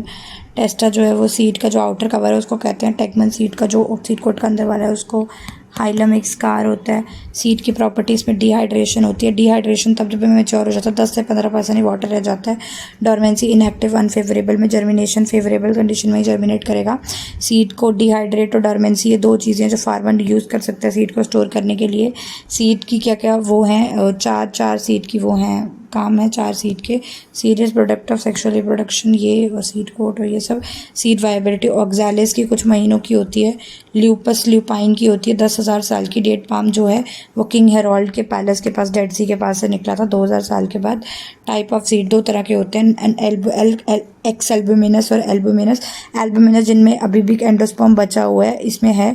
ये मोनोकॉट में होता है, जैसे कैस्टर, सनफ्लावर सब में। डाइकॉट ऑर्किड वगैरह में नहीं होते। उसके बाद इसमें तो नहीं होता, ठीक है। उसके बाद पेरिस्पर्मिक, पेरिस्पर्मिक हो गया वो जिसमें अभी भी न्यूसेलस बचा हुआ है। पेरिस्पर्मिक हो गया जिसमें अभी भी न्यूसेलस जो है वो बचा हुआ है। तो perisperm,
true fruit, false fruit, part हो गए। फॉल्स फ्रूट जिसमें और कोई पार्ट जो है फ्रूट का वो भी हेल्प कर देता है फ्रूट फॉर्मेशन में। पार्थोकैनिक जो बिना फर्टिलाइजेशन के, ट्रू फ्रूट जो एक्चुअल ओवरी की उससे बनती है।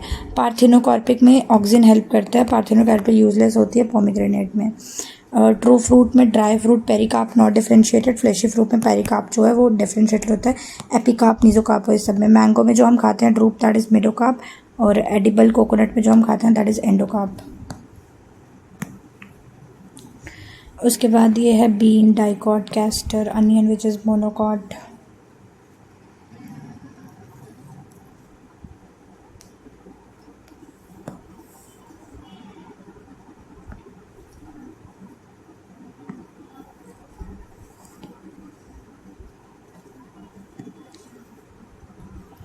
It is expression of apoptotic genes, cells of nucellus or cells of integument due to expression of mitochondria directly nucellus और integument के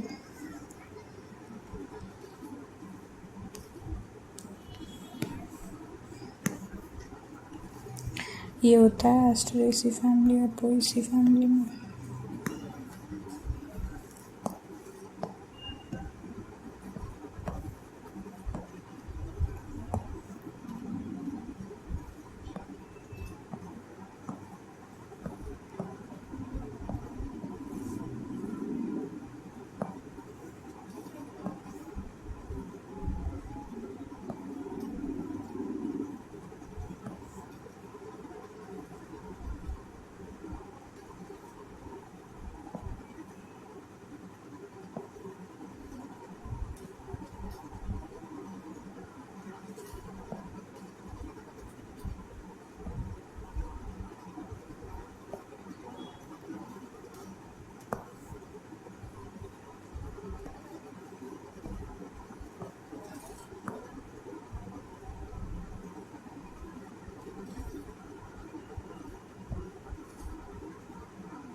ये हो गया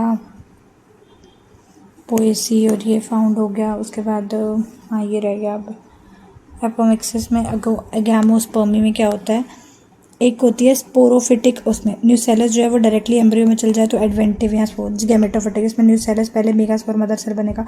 अब इसमें मियोसिस नहीं होती, पहले मेगास्पोर मदर सेल में मियोसिस होकर एक फंक्शनल मेगास्पोर बनता था, इसमें मियोसिस नहीं होगी, डायरेक्ट डिप्लॉयड एम्ब्रियोस्पर्म और ये बन जाएगा, गैमेटिक एपोमिक्सिस हो गया। जेनेटिक जनरली एक सीड में एक ही एम्ब्रियो होता है। पॉली जब एक सीड में एक से ज़्यादा एम्ब्रियो बन जाते हैं, सिट्रस, मैंगो और इस सब में पॉली एम्ब्रियोलॉजी एंड टर्मोलॉजी ने सिट्रस फ्रूट्स में डिस्कवर की थी। पार्थोकैम्पल formation of food without fertilisation, एपोकार्ड पे एपोमिक्सिस है पार्थन जिसमें फूड सीड की फर्टिलाइजेशन हो जाए बिना फर्टिलाइजेशन के। एडवांटेजेस ऑफ एपोमिक्सिस क्या क्या हैं?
सेक्सुअल रिप्रोडक्शन में कोई भी सेग्रीगेशन नहीं होती ट्रेड्स की। जब गैमेट फॉर्मेशन हो रहा होता सही है।